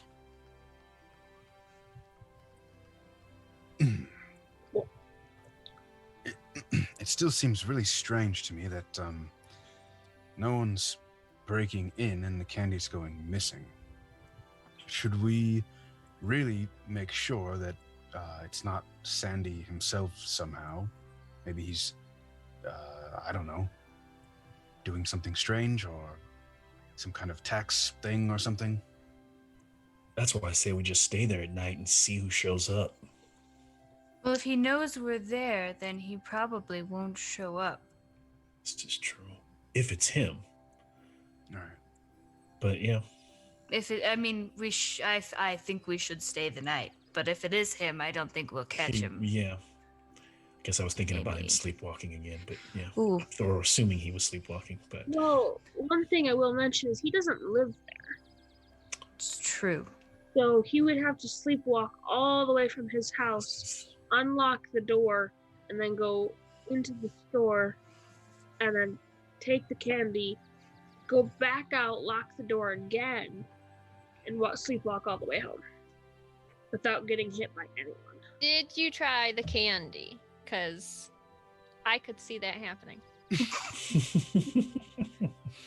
But why wouldn't he just eat it while he was at work? Well, maybe he does both. If he's Maybe he's on a sleepwalking, diet. He's unaware of himself doing it. Okay. There's no sleep diets, though. He did lie about how much weight he'd gained, but, who can blame him, really? Candy's delicious. Well, should we wait in there? and we should get out of the street before we get on That the is- state again.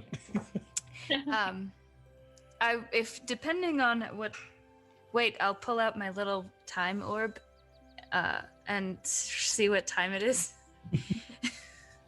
So at this point, peering into the orb, you get the sense that it's coming on about 5 p.m. You spent a very good portion of this day investigating. Perfect. So I'll put my time orb back, and I'll say, well, we could either get some dinner before we stay up all night, or probably try to go talk to the missing boys' family, or the orphanage. I feel they're connected to this. Also, just, they're orphans and they deserve to be found. I agree. No, that sounds fine with me. What do you think, Ellys and Myca? You want to do that or eat? I mean, I will never say no to eating, but I would much we are on a job. check out the orphanage. Maybe they have food. Fine, I'll just eat this tangerine on the way. How many tangerines did you take? At least 4. Well, they seemed free. They were on the table. So. She said to help yourself. Well, Yes. yeah, but how did you grab all of them before we left? I'm very dexterous. I am a monk. I have fast hands. Fast hands. I love it. Do we know where this place is? Yes, You're looking so for? especially since you do have the map Like, of the city still with you, and there is an address listed where you can locate it on that poster. It surprisingly is actually fairly close to your location. With how you've meandered around, it's only about 5 minutes away. So if your party is if that's the next goal, perfect. For expediency's sake, we'll just say very quickly, kind of shifting over, following the map to the location, and you just see it's the Southern Ward boys' home, and there's some kids that are standing outside, out front, like ones that are running in and out. Well, the last kid that I talked to, I scared away fairly quickly on accident, so maybe somebody else should do the talking. That's valid. Anyone else who's a little more peoply? Maybe? Well, considering I have a charisma of 17, I maybe I should be the one to talk to people. Should. Yes. And I'm gonna kind of pull out my baby Yeti and put it, you know those like the backpack leashes that you put on kids? I have one of those for him. And so I put him on that. And now, so we go up to the boys' home. And do the kids outside do anything? If they see that you're approaching, especially with this little baby Yeti, they seem incredibly intrigued. They're kind of stopping their conversation and kind of walk up like really enthusiastically and kind of like look, giving it the nod of, can we pet it? Absolutely. Awesome. So we'll start kind of petting on the little Yeti. Does it have a name by chance? It doesn't, but I would love to give it a name. So if any of you have any ideas, let me know. Or if chat wants to name it. Oh, that's a good idea. What do we got here? Well,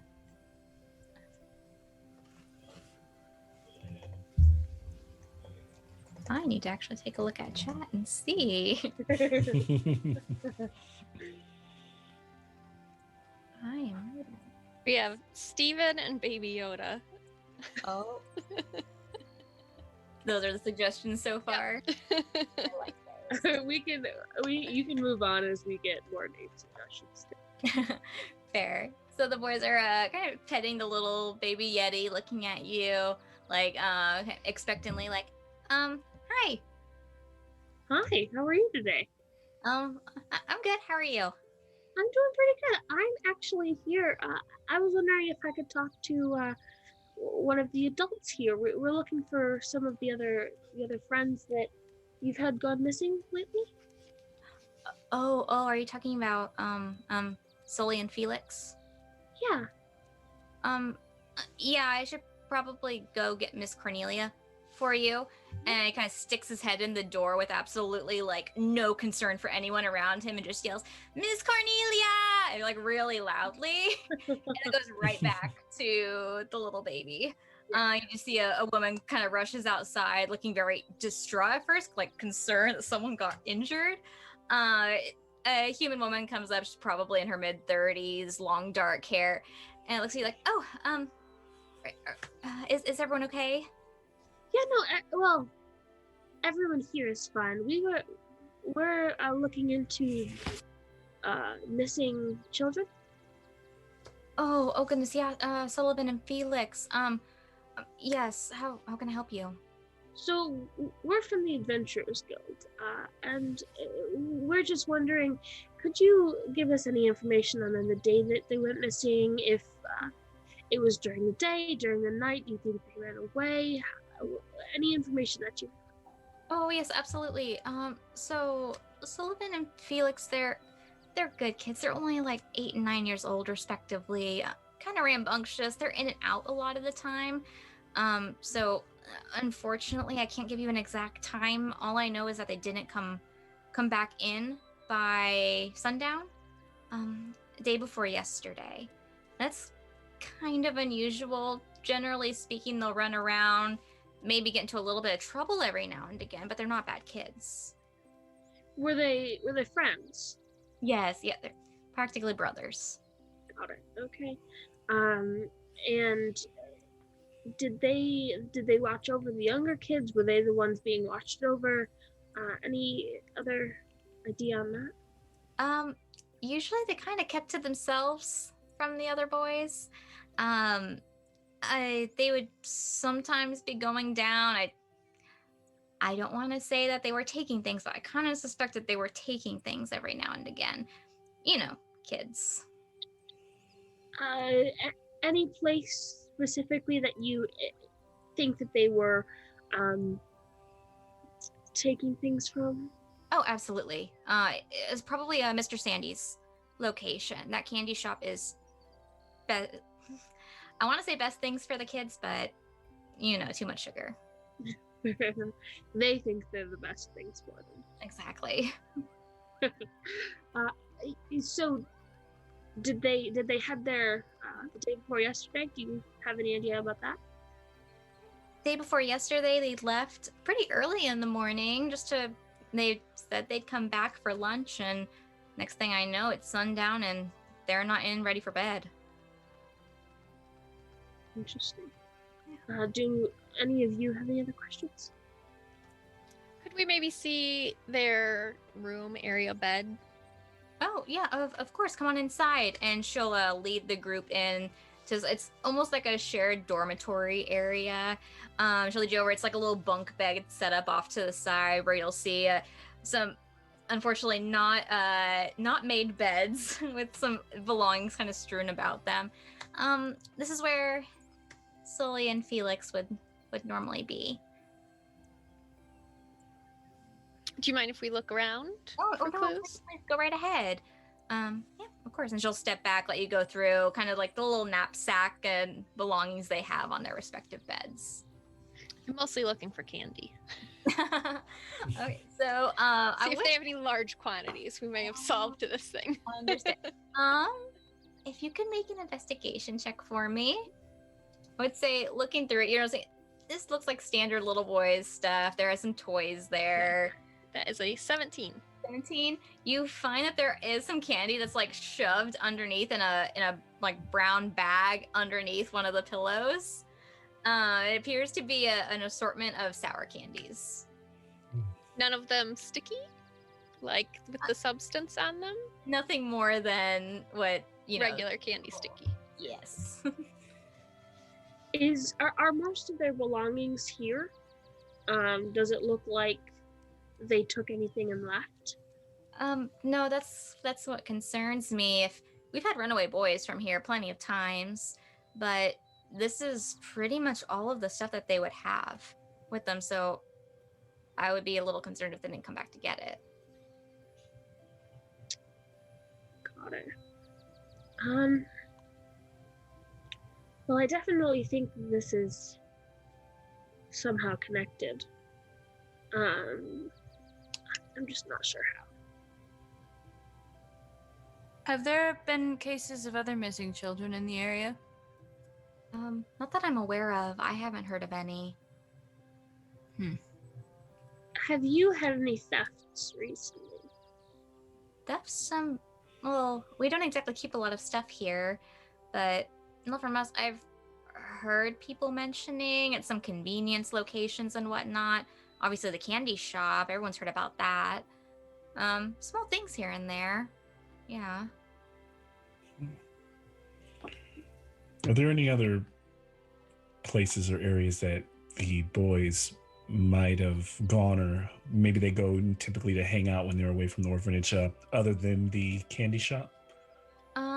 There is a little, the square a lot of the kids would go to and kind of play around. There's a really large fountain over. It's about 10-minute walk from here. If you just came from the candy shop, it's just past there in the opposite direction. Interesting. They would go there often. What do you guys? I don't know.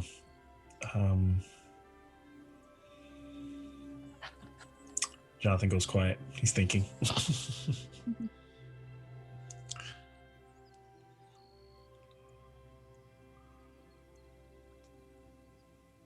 About what time of day is it now? It is probably getting close to about 6 p.m. Do we know what time the candy shop closes? You would guess it's actually probably around this time they're starting to close down. Okay. So maybe we should head back there, make sure we get a key to have access. Agreed. I agree. Now that the group starts making their way back to the candy shop for the evening, I would say now would be a good time for us to take a break. Nice. So, Sounds probably good. about 10 minutes or so. We can get up, stretch our legs, hydrate. It's very important. Everyone, please hydrate. Yeah. Get some candy. Yes, get some candy. Candy. Stay on theme. But anyways, we should be back. I'm just gonna run this by our lovely tech person really fast. Yeah, Cornelia doesn't seem too concerned that these kids have been missing for I know. 3 days. Like, I'm over here like, she's like, oh God. Good riddance. Not concerned that like the kids just could go outside for an entire day and not be back till how do you not know where your children are? Some people aren't meant to be parents, or we're orphanages apparently. But anyways, with that, we'll go ahead and be taking a break. Probably just about 10 minutes, and we'll be back, everyone. But thanks for coming in.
Wonderful. Hello again, everyone. Thank you so much for waiting. We are back from our break, and our amazing group of adventurers on the search for teleporting magical slugs that are stealing candy is now, I've just arrived back at Sandy's Candies. It was, as you arrive, you do notice that Sandy, the owner of the location, was just starting to lock up the shop and sees that you've arrived. So were you all planning on staying here tonight still? Mm-hmm. Perfect. Who should I be giving this key to? Over to Joe. And he also indicates he still has your gold chain. They've given him as collateral and the bag of 20 gold pieces from Jonathan. It says, considering the collateral, if I see a piece of candy or two missing, don't worry about it. But I mean a piece or two, and he kind of glances over at Ellys to the side. That's fair. Well, I have some. There's not really anywhere to lay down and get comfortable, but there's some chairs if you guys want to make yourself comfortable throughout the stakeout. But I'm needing some food other than candy for the day, so I'm gonna get going. But thank you all so much again for helping. Absolutely. I'm gonna kind of pull out my stick bug and put him at the top of the door. Ooh, okay. So cute though. Little stick bug is hanging out up there. Jonathan goes early to the desk, sits down and starts taking all of his supplies out and laying his weapons out and cleaning them and just kind of going over his dagger, his short sword, checking his crossbow, just playing with things. Ellys is getting a better look at all the candy now that there's not people in the way. I think it is Sandy's PS left at this point. Yeah, okay. I'm going to stand in the middle, as close to the middle as I can of the shop, and I want to cast Detect Magic. Ooh, okay. And can you remind me the range on Detect Magic? It's 30 feet from me. Okay.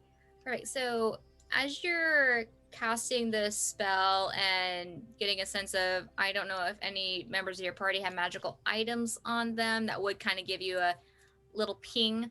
You're not really noticing anything unusual. Otherwise, they'd have magical presence in the shop. Okay. I'll just do a perimeter walk for the 10 minutes that it's available to me. Just in case something pops up. You will notice that there is a magical essence being right above my shoulder that you can't see, but you can see the magicalness of it. Magicalness. I love it. Just has a glowing shoulder. I'm gonna pray to Thor, and then I'm going to check all of the windows and doors. Make sure there's no easy entrances. So going around, and after having your moment of prayer towards Thor and going and checking the windows, doors, you're seeing, okay, yep, double checking the handles, they're locked, trying to press against the windows, they don't appear to be shifting in any way, no breeze coming in or out. Why don't you go ahead and make a perception check for me? Okay.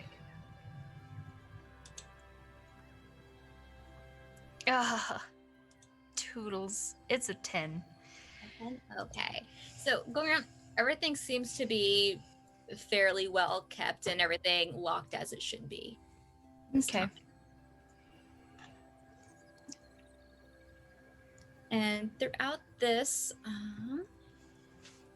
is just kind of going to be basic perimeter checks, maybe some stealing of candy by Ellys. Okay. I'm gonna take 3 pieces, and with the third one, I'm gonna leave a tangerine as payment.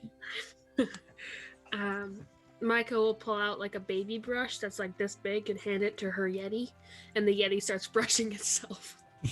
Thank goodness. Adorable. Did we ever come up with a name from chat for the Yeti? Did we decide on one? I don't think so. I don't know. I haven't been There watching. are Fair. It's like Baby Yoda as one of them. Steven, Larry, Jeff, Tack Bear. Amazing suggestions. We can always wait Abe. and see which name the Yeti chooses for himself. Cactoid Jim is another one that was just gifted. That's Perfect. Thing. Cactoid Jim, okay.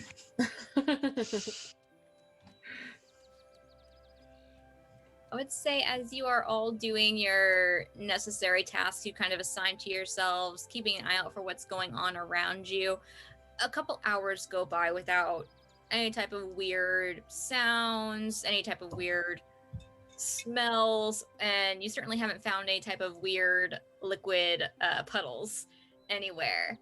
Throughout this, though, it's getting close to probably what you would guess is around midnight at this point. And can everyone make a perception check for me? Okay.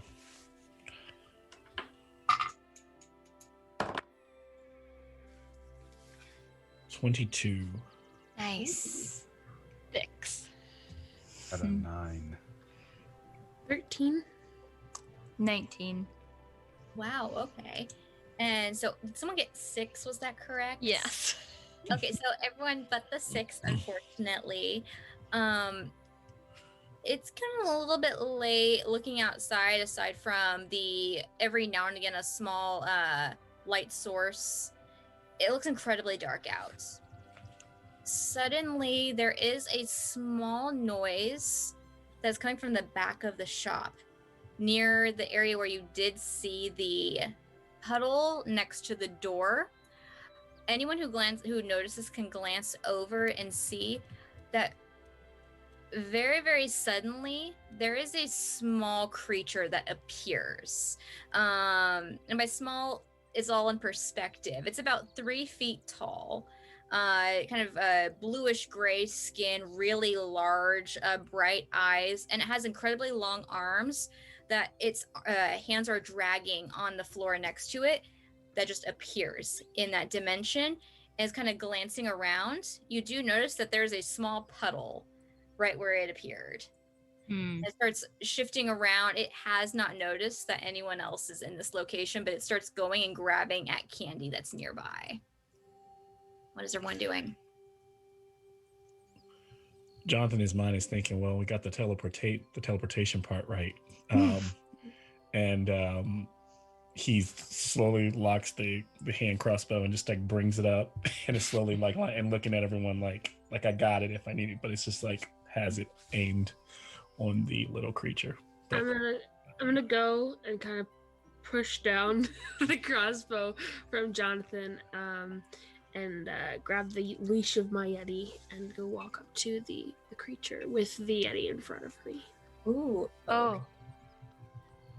Okay, so when walking up to this creature, it eventually does notice as you're walking up to it and seeing that there's a grouping of people here, another one appears immediately next to it. Same basic description, maybe a little bit shorter, but also kind of appears, looks up at you, and his eyes are just getting bigger and bigger, like really bulbous, strange looking eyes. And the second one that appears, I'll let you get one action in really quickly. What are you doing? I'm gonna kneel on the ground and put my hands behind me, so as if I'm not reaching out towards them. Understood. Okay, so are you trying to appear like non-threatening towards them? I'm trying to appear non-threatening. Initially, what my idea is making myself look smaller so that I'm more at their height, more at their eye level, and having the furry creature that also like is friendly with me, to show that I'm not mean towards creatures that don't look like me. Understood. Okay, so the one that has just appeared and is looking up at you is kind of frozen in place and not moving. The other one that's next to it blinks out of existence. This other one just kind of standing, looking up at you. If you, I'm taking a defensive position, just aware, just defensive position. Understood. So Do I notice Myca, anything do you know what yet, you're or am doing? I still looking at Candy? You got this. I would say at this point with Myca walking up to it and like kind of taking in the stance, you would notice there's a small creature right next to it. I'm gonna kind of like put a thumbs up towards Jonathan behind my back. Not necessarily kind of taking the eye contact off of the creature, but I'm just gonna kind of look at it. And what are you doing here? And what language are you speaking in right now? Sylvan. Okay, so it does recognize what you're saying.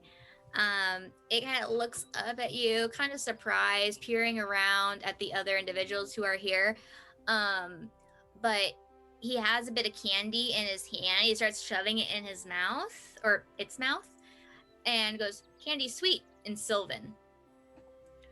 One thing to note, I am actually from the Fae, so if that happens to be where they are from as well, then that would be recognizable. But I'll say, well, yes, the candy is sweet. Is that why you're taking it? Candy sweet. I like candy. We have to get candy. You have to get candy. But we have to be fast. Why? But if we get caught, that's bad. What would be bad? Well, will we be caught? You're It's not- not us getting the candy. Well, what if you came here during the day and just bought some candy? I don't have money. I can get money. Do you need money? No, I have money, but the person that makes the candy is very worried. He thinks that there are children stealing the candy. Oh, children. I'm not a child, but I've been stealing the candy. What if? So he's worried that he might go out of business. So that would mean that the candy would go all gone. Oh, no candy? No candy. So, do you think we could make a deal of some sorts where you could take less candy, but could still get it in the future? She might not like that very much. Who's she? Oh, the lady. The lady. Mhm. Do you think you could take us to meet the lady? The lady, yes. Yeah, we would love to meet the lady. Maybe we can talk to her, so you don't have to be the bearer of bad news. Bearer of bad. So you don't have to tell her that the candy's going all gone. Oh, okay. Yeah, she would not like that. She does not like when we do not come back with stuff. No. So what if we brought some candy to her, and then we can talk to her? Okay, I can take you to lady. Okay. I'm gonna kind of motion. I'm gonna grab 2 pieces of candy, and kind of motion for everybody else to kind of do the same. Following Myca's lead at this point. Likewise. And relaxing my posture. Like, yeah, let's go see this lady. Is the lady nice? It is sometimes. When you bring her candy? Yeah, she doesn't like candy, but we like the candy, and then like others like the candy, but we bring back other stuff for her too, like and he kind of points at miscellaneous items around that people are carrying, like maybe a bag or a dagger, and like we bring back those too. Oh, okay. Hmm? Well, do you think she might like it? I pull out a tambourine. she ever seen this before? Ooh, and it reaches his like little grubby hands up. Hold it. Well, yeah, just when you take us to the lady, let me give it to her, okay? Oh, okay. Okay. I'll tell her you got it for her. Okay. That sounds good. And the creature turns around facing the door, and you see its appearance just shift. And through the window, you can see it appear on the other side, out in the back alleyway. Portal number 2.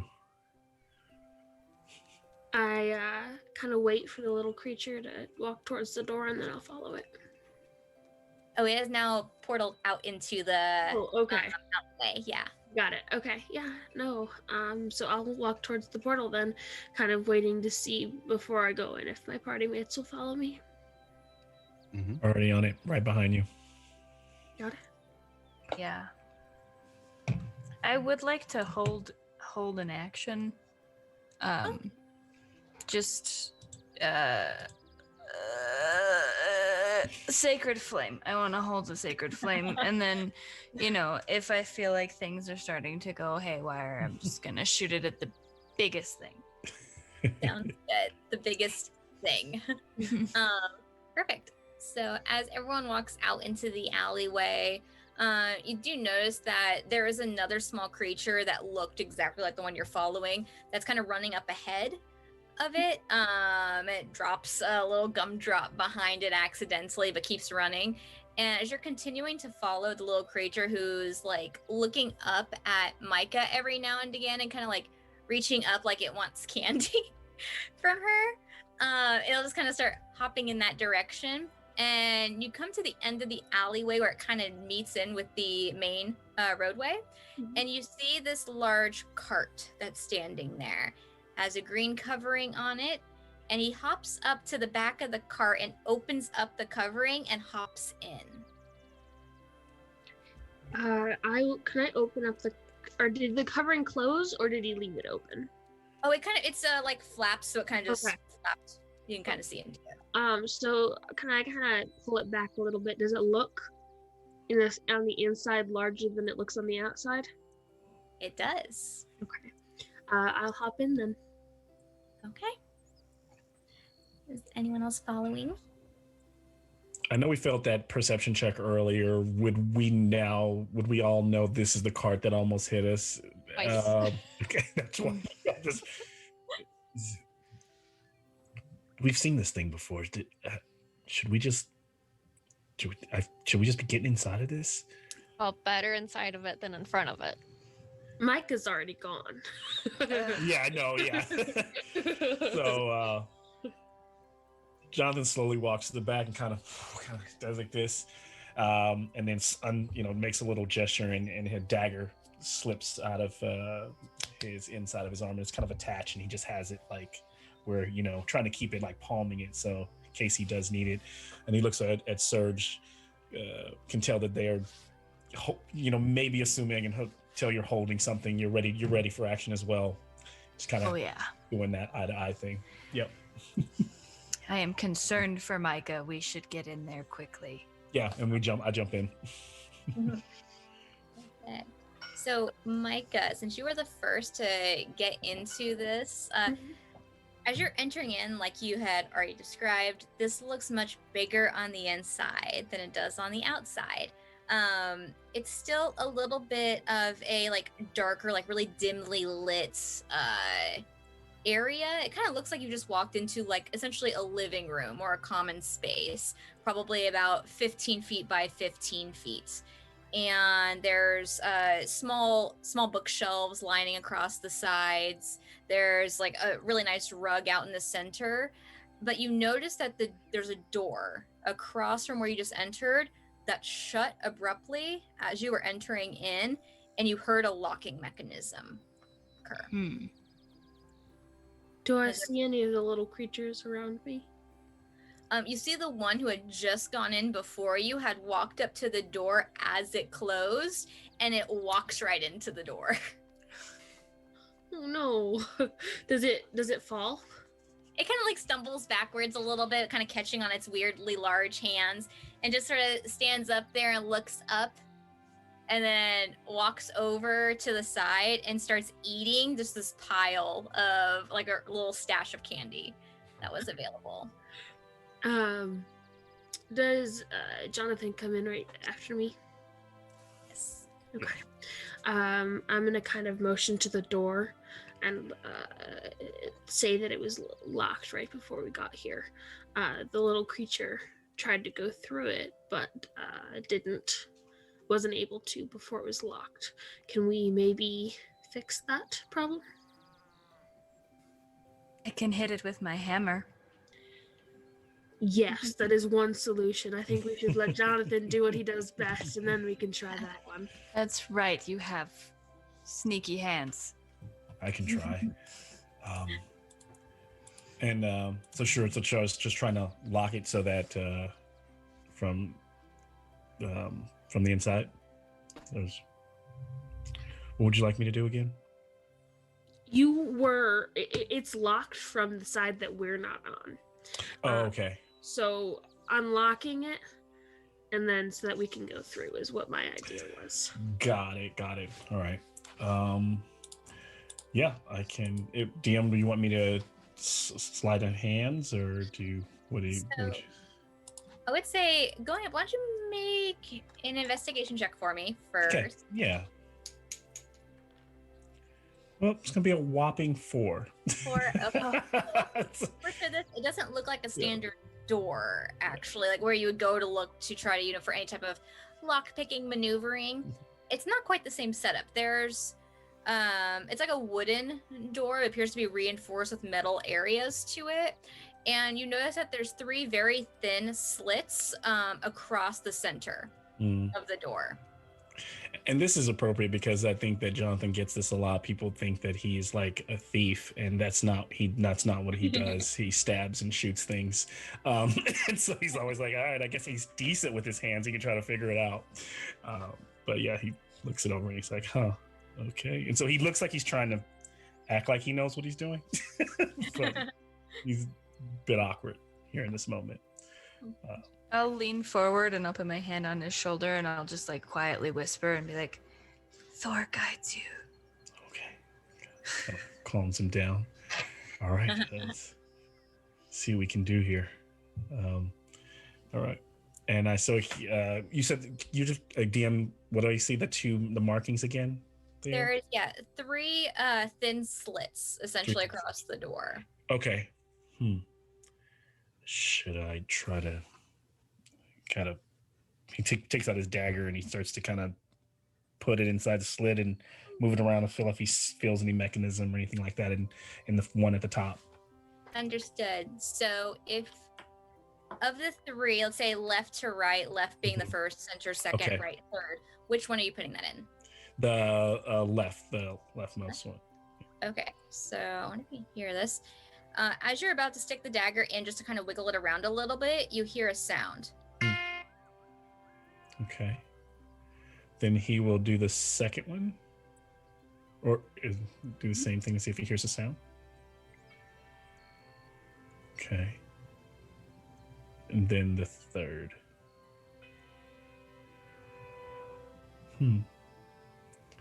He looks back at his party for Myca's assistance. eyes kind of like light up because it's music and that's her thing. I am gonna start with the pan flute because I don't really have any like key instruments, but I have a couple of different ones. So I'm gonna try and play the same, like mimic the notes in that order on my pan flute. Bag. So after you take out the pan flute and kind of mimic the same notes in that progression, there's not a response from the door, but there is a response from the little creature that was right next to you. And it starts clapping its hands together and goes, it's like the box. The box. The box. And it starts pointing up, and you notice on top of this desk that's over on the side, there's a small music box. does the music box play a song? It does. Could you? Is it someplace that I can reach it? Yes, you'd be able to reach it. So can I grab it and then either open it or twist it or however it starts? Absolutely. So you pick it up. It looks like a really fairly simple little music box. There's a small twist on the side. You know instinctually just to go ahead and twist it slightly. And as you open it, you see the mechanism starting to work. 3 notes play repeatedly.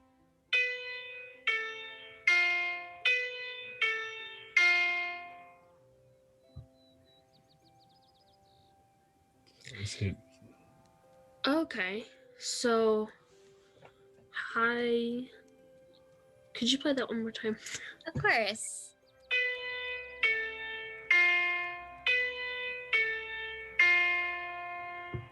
Is it backwards?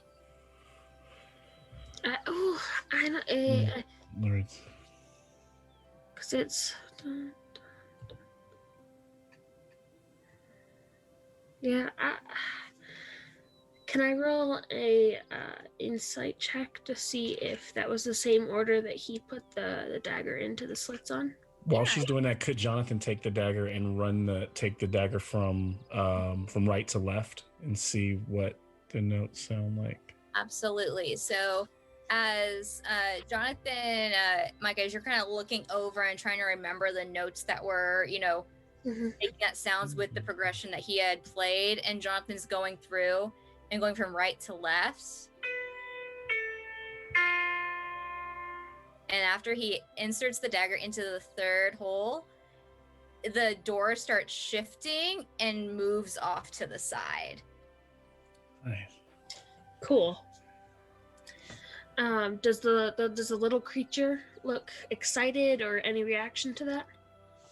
He's mainly interested in the music that was happening, and shoving his face full of candy. But he has kind of glanced over and then kind of looks up and speaks to you in Sylvan as going, "Ladies in there." The lady's in there. Is that how you get in? Yeah, I can't do that. It's secret. Can you come with us? Okay. I'll come with you, lady. Okay, cool. So, I'm assuming he's not like leading the way, but Yeah, no, he's kind of hanging back. that's fair. I kind of wait for Serge or somebody to go first because I'm not the most battle-oriented person. Are you? I think I'm the most heavily armored out of the Yeah. party. I'm wearing full plate, so. have Like, no you've been arm. really good at talking us out of any situation, so maybe we don't have to. But yes, I think maybe Serge should be up front. For sure. I'll drop right behind. Yeah, and I'll go behind Jonathan. I was just thinking in case we come upon something before we get to the lady that we need to You got it. ourselves from. I kind of want to stick back with the creature and talk to it about candy. Mhm. Like, what's the best candy you've had? So, as people are starting to work forward, Ellys, you do realize that as you're walking up and starting to speak with, are you just speaking in common? Yeah. To the creature? It looks very confused at you. And you're I kind of point at the candy. I'm like, he sees like a little smile creep across his face and just and you hear like this little almost kind of sprite-like sound it's making, like it's attempting to converse with you, but unfortunately you speak Sylvan by chance. no, just no much in common. So But I feel like we both speak candy, so it has like its little amount it's following. And so Serge was going in first, was that correct? Yes. Okay. So Serge, given you're the first person going in, could you make a perception check for me? Absolutely can do that. So perceptive. It is a 14. Ooh, okay. Pretty darn good, actually. So as you're walking into this room is, well, similar in terms of like it's really dimly lit. It has this very strange, like, almost for lack of a better term, like a swamp-like smell to it. Looking around, it's just completely cluttered. There's really no rhyme or reason. There's stuff all over the place, but you're noticing there's a lot of very valuable items around this like this little room it's in. And you do notice off to the side, on your right-hand side, there's some movement. Who's there? You hear a very muffled kind of response going, Imagine Jonathan would be in like right behind Surge. And I don't know if there is anywhere, but it would probably immediately be trying to look for a place to kind of take up a bit of cover, or like to kind of like slink away and like drop into it. If it's not no shadows, then I would be right behind Surge. Yeah. That's fair. So this is there's some shadows in this room, and it's very cluttered. You can go ahead and make a stealth check for me. All right. That would be, should already know that, but 16. 16? Okay.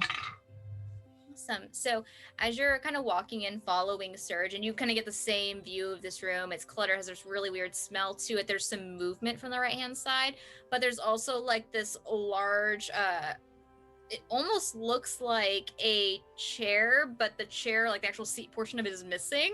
And you kind of duck behind that, and you feel like you're kind of glancing around, don't appear as though anyone's noticed you.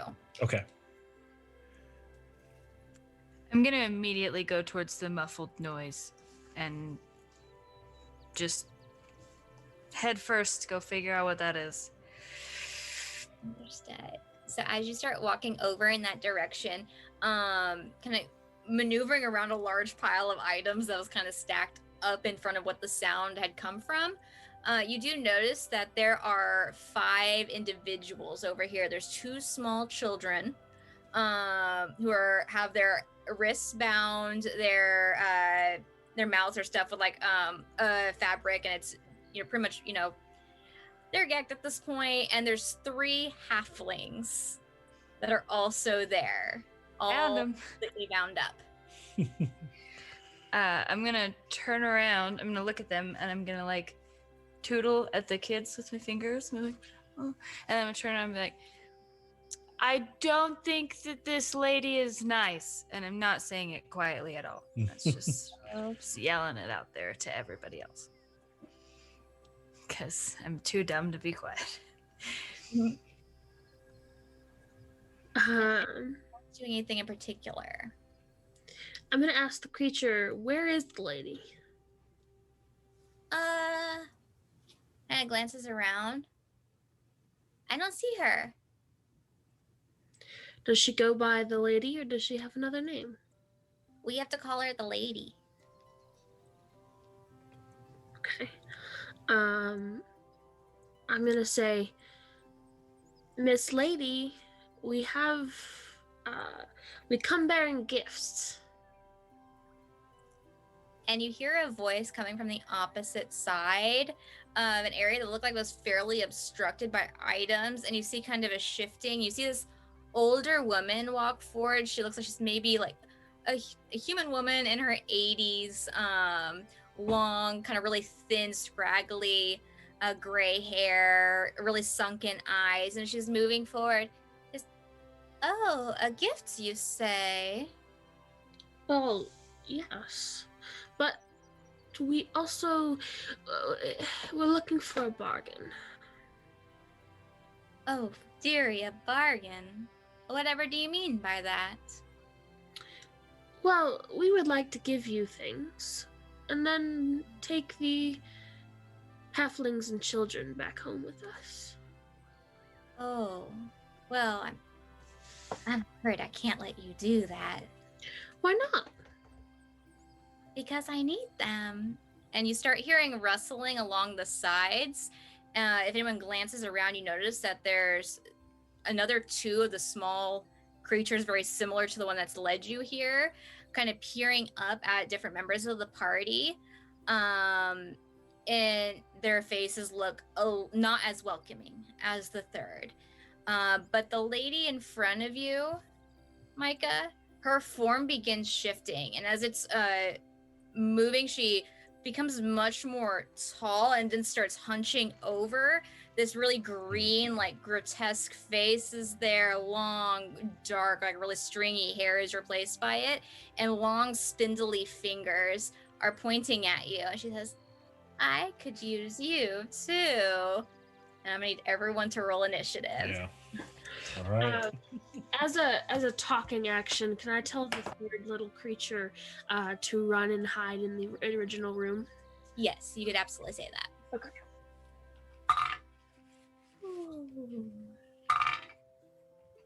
Okay, perfect. So,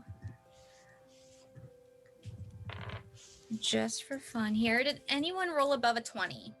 I got a 20. 20? Oh, perfect. Also got a 20. Ooh, okay. Who's got the higher dex modifier? Mine is 4. Oh, 1. Okay, so we're gonna have Ellys starting up and then followed by Myca. And anyone 15 to 19? I got 16. Anyone else? Jonathan. And let's see here, 11 to 14. No, oh my goodness. Okay, I'm just gonna ask, Dr. Pumbley, what'd you get? An 8. Oh, you beat me, Dr. Pumbly. Ooh, okay, and Surge, what did you have? I got a 4. A Us 4. clerics gotta stick together at the end of the initiative order. See here. Okay. Perfect. So, starting at the top of the round, right as this lady's form began shifting into this really grotesque figure in front of you, Myca, you were able to shout out in Sylvan at that third little creature to run, and you hear a kind of like clattering of items, and you hear the little footsteps that appear to be running away. Okay, cool. And starting off with Ellys. So she sees this shifting. She's gonna say, I don't think she wants to bargain with us. So she's gonna just run up and hit. Absolutely. So she just uses her fists, and she's only 3 feet tall, so she's really only like hitting kneecaps. So her first roll is a 15 to hit. Okay, that will miss. Okay. And then I'm gonna use my bonus action for another, and that is a 22 to hit. That will definitely hit. All right. That is 8 damage. 8 damage. And I'm gonna use a key point for flurry of blows and try to hit again. Beautiful. Go and roll those attack rolls. And that is a 24 to hit. That will hit. For another 9 damage. Oh, solid. Perfect. So your small rock gnome form, having ran forward without hesitation, as soon as this shifting form resulted in this what appears to possibly be some sort of hag in front of you. You take a quick swipe, missing one, coming in quickly, hitting with the next, and then a sudden surge of energy, expending that key point. You're going to take 2 more blows against it and hit it directly in its kneecaps and shins. I did a solid number on it. Anything else for you? No, I think that's all I got. Next up is going to be Myca. Fantastic. So I need the hag to make me a wisdom saving throw. Here. Fairly wise. A 16? A 16 will make it, so she will not have to run away, but she still will take half of this damage. Okay. I cast Dissonant Whispers on her.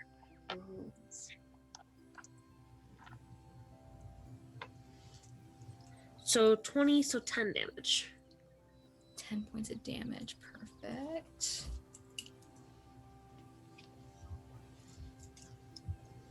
And anything else for you?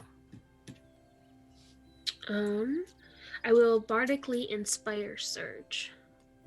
Perfect. And what does this Bardic Inspiration look like? Well, I already had my pan flute out, so I will play a few notes. Play specifically the notes that were already in my head, and bardically inspire her. Perfect. Or them, sorry. And Surge, feeling incredibly inspired by the wonderful rendition on the pan flute of those notes.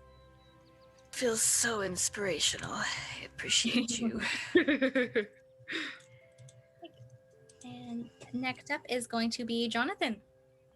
All right, so I guess Jonathan like leaps out of the shadows, drawing a sword, hand crossbow out, and fires at the hag.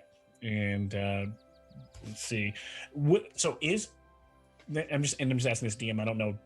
Has the hag spotted? Is Jonathan still like in cover? I assume he thinks he is, but I don't know if. Yeah, I think he rolled a 16. Yeah, she did not notice, so I'll give Okay. you advantage on this. Advantage. All right. Oh. No. 1 and a 3. So you know, Oh, it's no. level 3. It's level 3, Jonathan Wickerman. You know, he's still working things out. So, Fair. So I would, unless there's a fairly hefty bonus to that. it's +5. So yeah, I'm gonna miss. Yeah.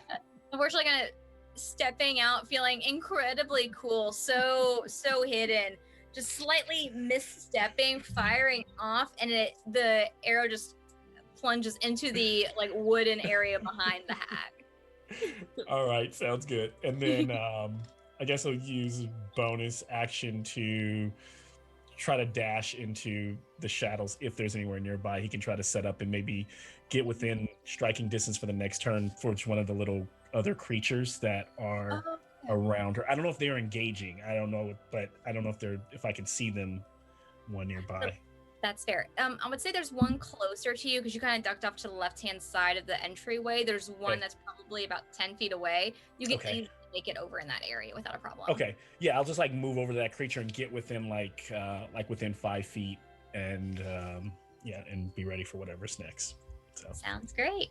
And next up is going to be the hag, who just took a solid amount of damage and does not appear to be very happy about it, kind of mumbling under their breath and standing up. It's a really weirdly tall creature, and like the spindly arms and fingers are kind of just like peering over and making like these motions in the air. But however, the person who's closest to her is Myca, having walked up. She is going to be taking out her claws essentially show up and come like incredibly pointy and slash at Myca. That's Be a 21. yes. Okay, so that is going to be. Okay, there's going to be 13 points of slashing damage. Ow. And that will be it for her turn. It's just peering down at you, like almost standing. As Myca's, how tall is Myca? I should have asked that at the beginning. 6 foot. 6 foot. Okay, actually, she's about like just slightly taller than you. The breath that's coming like off into your face at this point, that was like really, really disgusting. It's almost like you're having to hold back from like trying to cough from smelling it. But next up is going to be the two little friends. So the first one that was over kind of along the right-hand side as you all had walked in, I would say she's going to be going up to Dr. Pumbley and trying to take a little let's see, a pummel attack. That's Against Pumbley. titled. It's pretty good. So that's gonna be a 16. Yeah, that hits. Okay. So that is just going to be 2 points of bludgeoning damage. Okay, I can take that. Little guy. Its little figure comes up and he has his little fist and he just takes a swipe at you and it kind of hits you in the hip almost. He's like angled over and oddly shaped. That's it for that one. And then the second one that Jonathan kind of just came up near towards He's also going to try to take he's going to move forward with that 5-foot gap and try to pummel you as well. That is going to miss terribly, I'm sure. Yeah, I doubt a 7 hits. No. Yeah. Okay, so yeah, he comes up, he's stumbling, and just like this large fist swings by, and he loses balance. He's kind of stumbling over off to the side. But next up is going to be, back to, I feel really silly right now. It's all right, Dr. Pumbley. Okay. I suppose that I will. I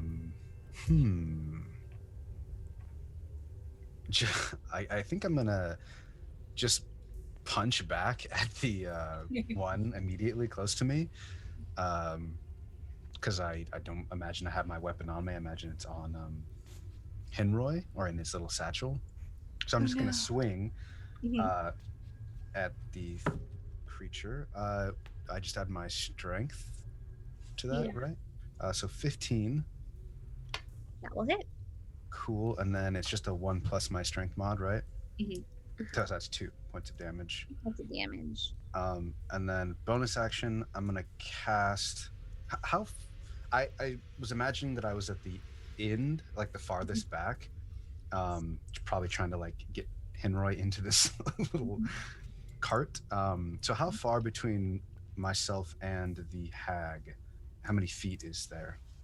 Right now, if you were still back in, had you not come into the secondary room area? No, I imagined. Oh, you had. Okay, like, probably the last one. And that's fair. So she's only about 15 feet away from you. Okay, cool. Then I will cast bonus action spiritual weapon in her area, like above her or around her. Perfect. And what does your spiritual weapon look like? I think it looks like Henroy, just like a pup. Aww. Yeah. Spiritual Henroy. I love it. And now with spiritual weapon, do you automatically get to make an attack after it's cast? If it's within 5 feet, yeah. So, and since I could cast it, so yeah, I guess I could do that. All right. That's going to be a 22. Oh, that looks nice. Cool. That's a 1d8 plus something. Let's see. So that's 6 points of damage altogether. Perfect. You saw the spiritual pup that was summoned just goes in, hits right into the side of the hag as it kind of, you hear cracking, and it sounds very pained and is like waving at little spiritual Henroy. Get away from her. And next up is going to be Surge. Sweet. Is there a position I can get in where I can touch her and potentially do we do flanking? Do you do flanking? Or no? I can give advantage on Okay. flanking. Okay. So could I flank with someone? Like, I would say yes. If you were to move into her melee range, you could position yourself behind her.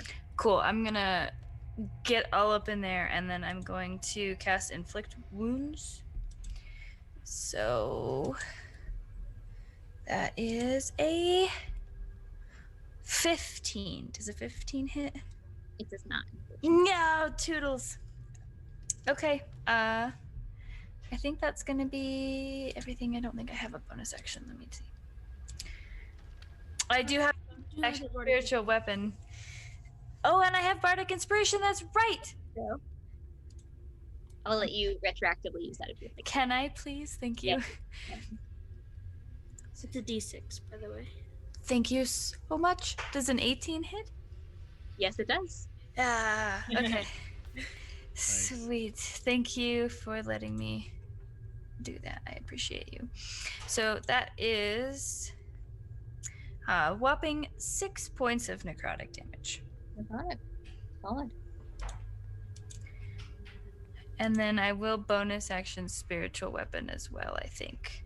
Perfect. And Which is so now that we already have spiritual Henroy, what is Surge's spiritual weapon? Surge's spiritual weapon looks like Thor's hammer, and I know what it's called, but I have a hard time pronouncing it, so I'm not going to do that on stream. But everyone knows what it is. And it's just big and glowy and full of thunder. And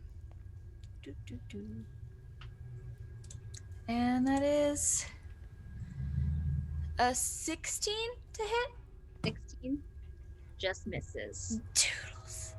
Okay, that'd be my whole turn. Thanks. And so that brings us back to the top of the round. It's gonna be Ellys. All right. Well, I'm gonna hit again. Perfect. Just wind up my fists again. Mhm. That is a nat 20. Ooh, okay, that's awesome. So go ahead and roll double damage on that then. I say same Right. dice, roll twice. Yes, that's what it automatically did for me. That is a 12. 12 points of damage. 12 damage. So then I'm going to use my bonus action and hit again. And that is a 23. That will hit.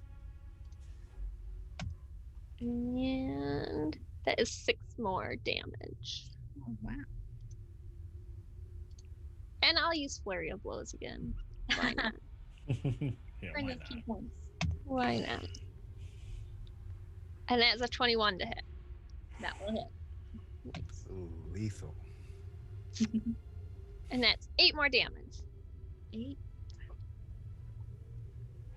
Okay, so after having seen Sir Dirty step forward, try to take a smack at and successfully hitting the hag, you come up over on the side, take your quick punches, flurry of blows, another additional punch, and the hag is starting to kind of retch forward, and you see that blood is starting to pool out of her mouth.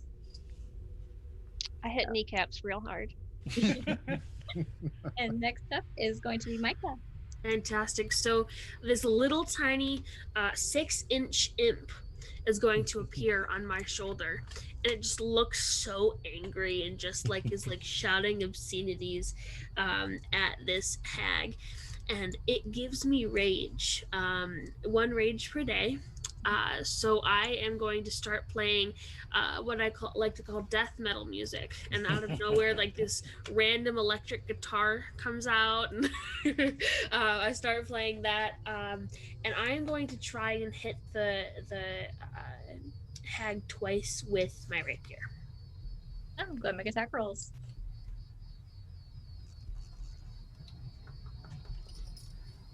All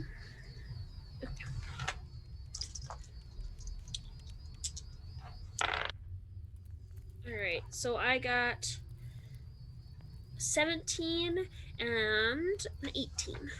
Both will hit. Okay, fantastic. So I do 2d8.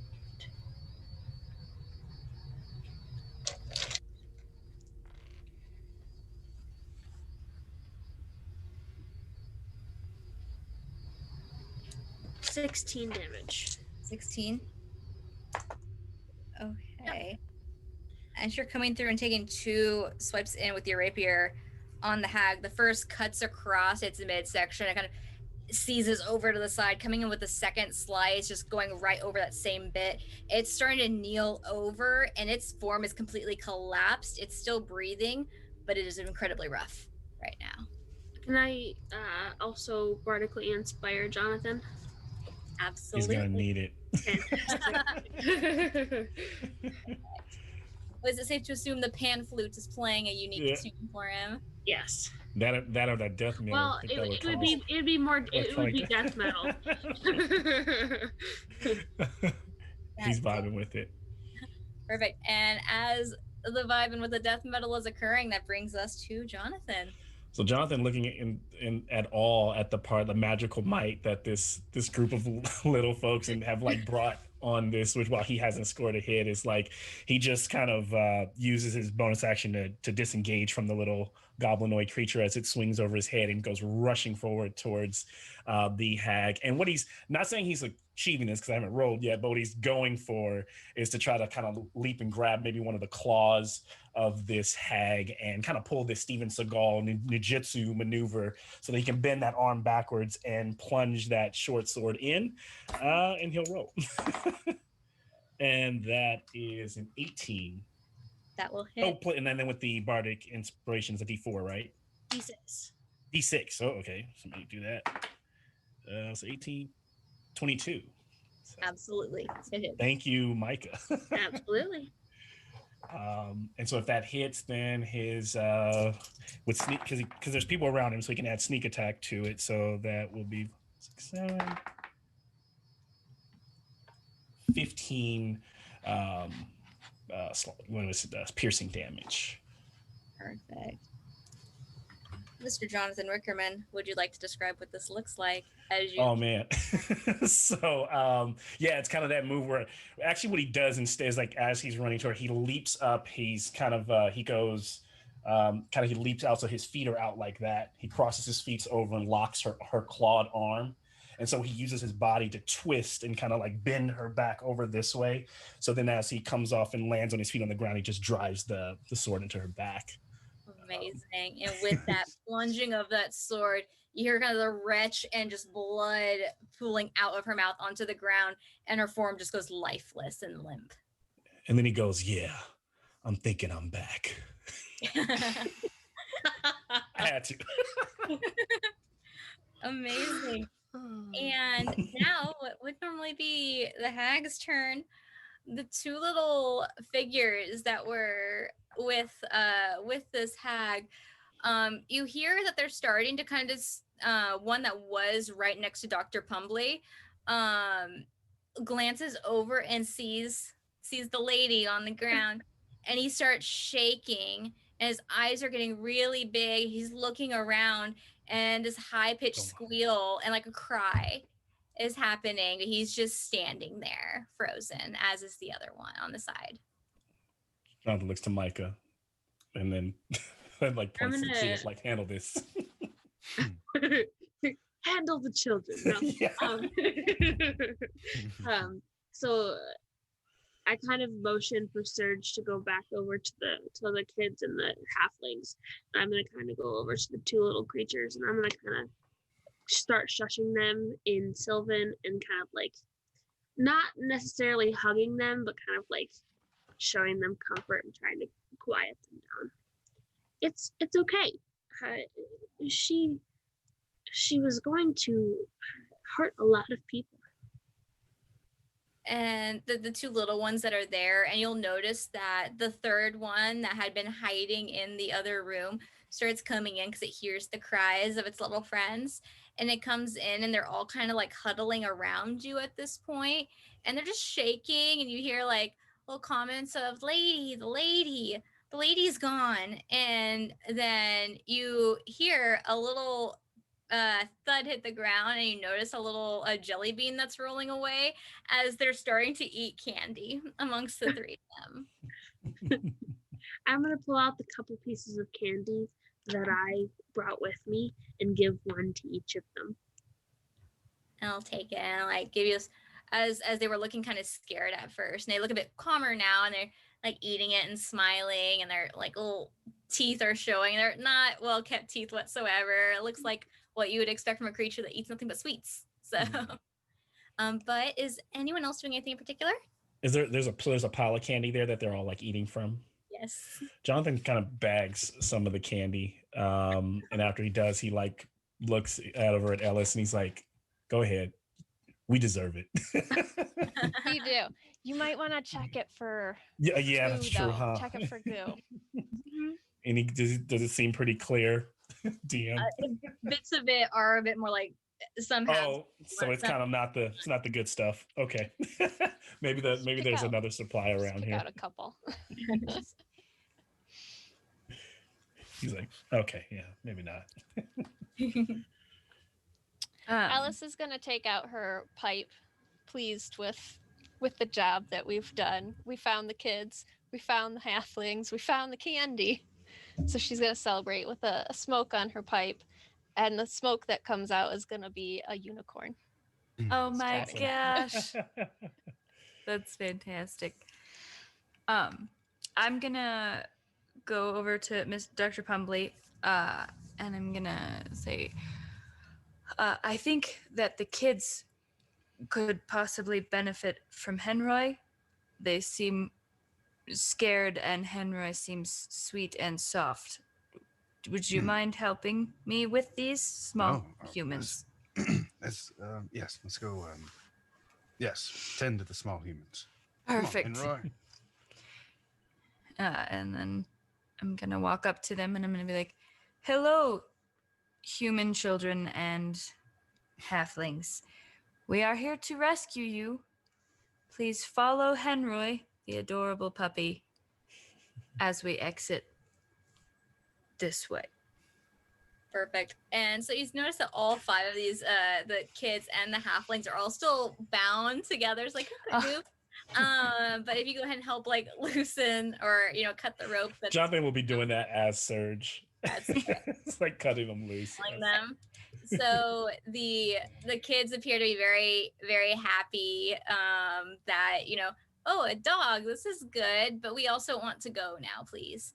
And the halflings, as soon as you, like, help get them cleared of their restraints, you start hearing them arguing incessantly with one another. Be like, I told you so. This is the worst idea ever. Hey, as soon as I saw a creepy lady, I'm already here. What happened last time?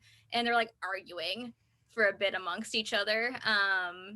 But for is just for expediency's sake, we safe to say that you are helping return the children to the boys' location. And are you calling it a night? Are you going back to the guild? Jonathan would also recommend maybe if this party plans to stick together, or maybe that Venturing Guild could use it. I don't know, because I don't know much about hags, but this seems to be a pretty cool little wagon that we just came upon. Maybe we can keep it, give it a new paint coat, and use it to adventure around in. Just saying. Little adventure mobile. That's true. That's a very good point. And there's this, while it's very cool because it's, like, obviously bigger on the inside than on the outside, there's also a lot of stuff that's in here. A lot of very valuable things that probably could be returned to owners, or they could be kept as a part of the plunder for the Adventurers Guild. We could see if there's, like, a reward for any of these. Things that are missing. Return those. Yeah. Keep everything else. Sure. Jonathan's already, like, picking out a point on the wall where he can, like, build a place for all his weaponry. That's fantastic. We could cast Enlarge on Henroy and have Henroy drag the cart when we go on adventures. True. Yeah. Wait till that Yeti grows up. Do the small creatures come with the wagon, or how does the small Do creatures? you want them to? Yeah, they'll pretty much do whatever at this point. They're snacking. Yay! Okay. We Cool. do have to talk to them about not stealing candy. Yes. So Well, yeah, that's true. that's, I mean, the actual job. Well, they're not going to be stealing it for anyone anymore. Well, they stole the candy for themselves. It's true. They stole the other things for the lady. From this That's- lady. Which I understand. I get it. But Yeah. you gotta leave a tangerine or something behind. A tangerine. Perpetually buying Ellys tangerines every time I see one. Say, after this very long day and now evening and night for the whole group, kind of getting everything put together, moving this cart if you would wish to, taking the boys back to the boys' dormitory, essentially dropping them off, having the very, very tired Miss Cordelia come up. Okay, you brought the kids back. Thank you so much. Bring them inside, and you're able to return to the Adventurers Guild, where you do have Lev just sort of sitting there as though she was waiting for you this whole time. You're able to begin payment of 10 gold pieces each, and the little creatures that you've now befriended seem to be incredibly enamored with Myca. But with that, that's where we're going to end it. Awesome.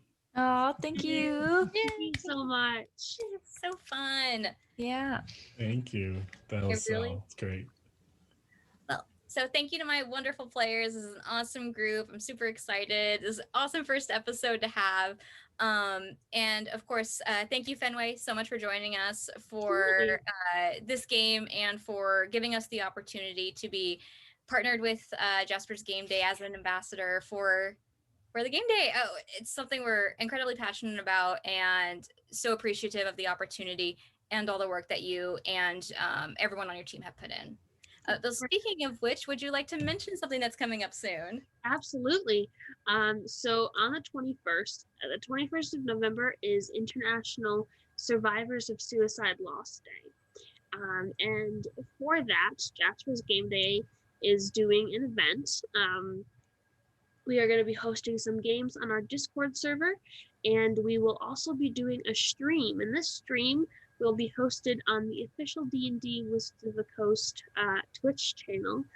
So twitch.tv/D&D.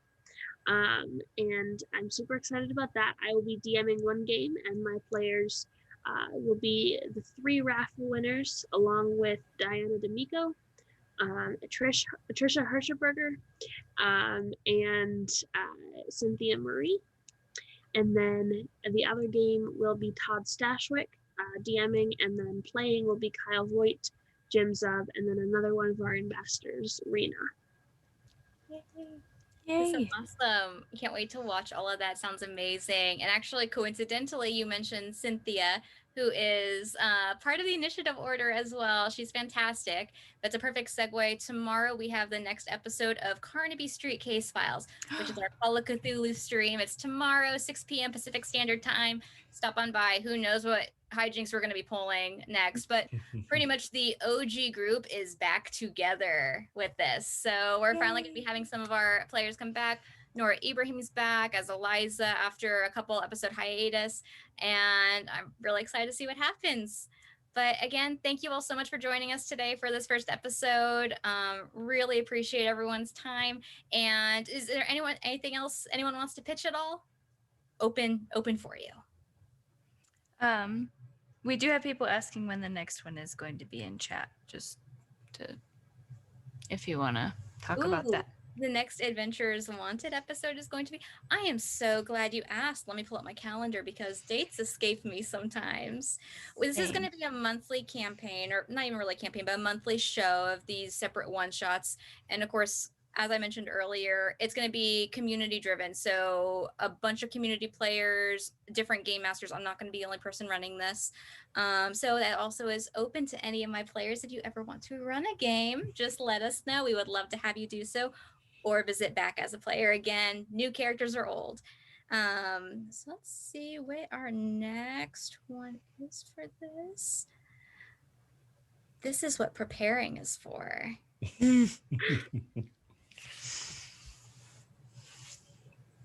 Probably not during Christmas. That's my answer. No, and actually at this point I did not realize, because this is not the first date that was set for this. Unfortunately, there was a scheduling issue that we had to postpone this for. So we do not have a date set yet for next month. However, we will absolutely be posting it across our social medias, Instagram, Twitter. We'll update the scheduling here within our Twitch calendar as well. And if you'd like to join our Discord, because that's where we put most of our information up, it's a really fun community. A lot of these individuals are a part of, clearly, where it's just a bunch of different tabletop gaming chat. We have a crafters guild, dice fanatics, and best thing is we have community games run every single month that aren't streamed like this one. However, it's exploration of a completely new system sometimes. So for instance, we just started running Dragon Age RPG. We're going to have The Witcher have a couple games, and then exploration of a couple other ones too, including Call of Cthulhu, which I believe Carly, you're going to be in that game, aren't you? Yes, on Monday. I'm super excited about it. Perfect. So if you feel so inclined, please do join our Discord. All the information is in our Instagram bio as well, the link to join. But again, thank you all so much, and I can't wait to see you next time. Have a good night. Hey guys. Bye.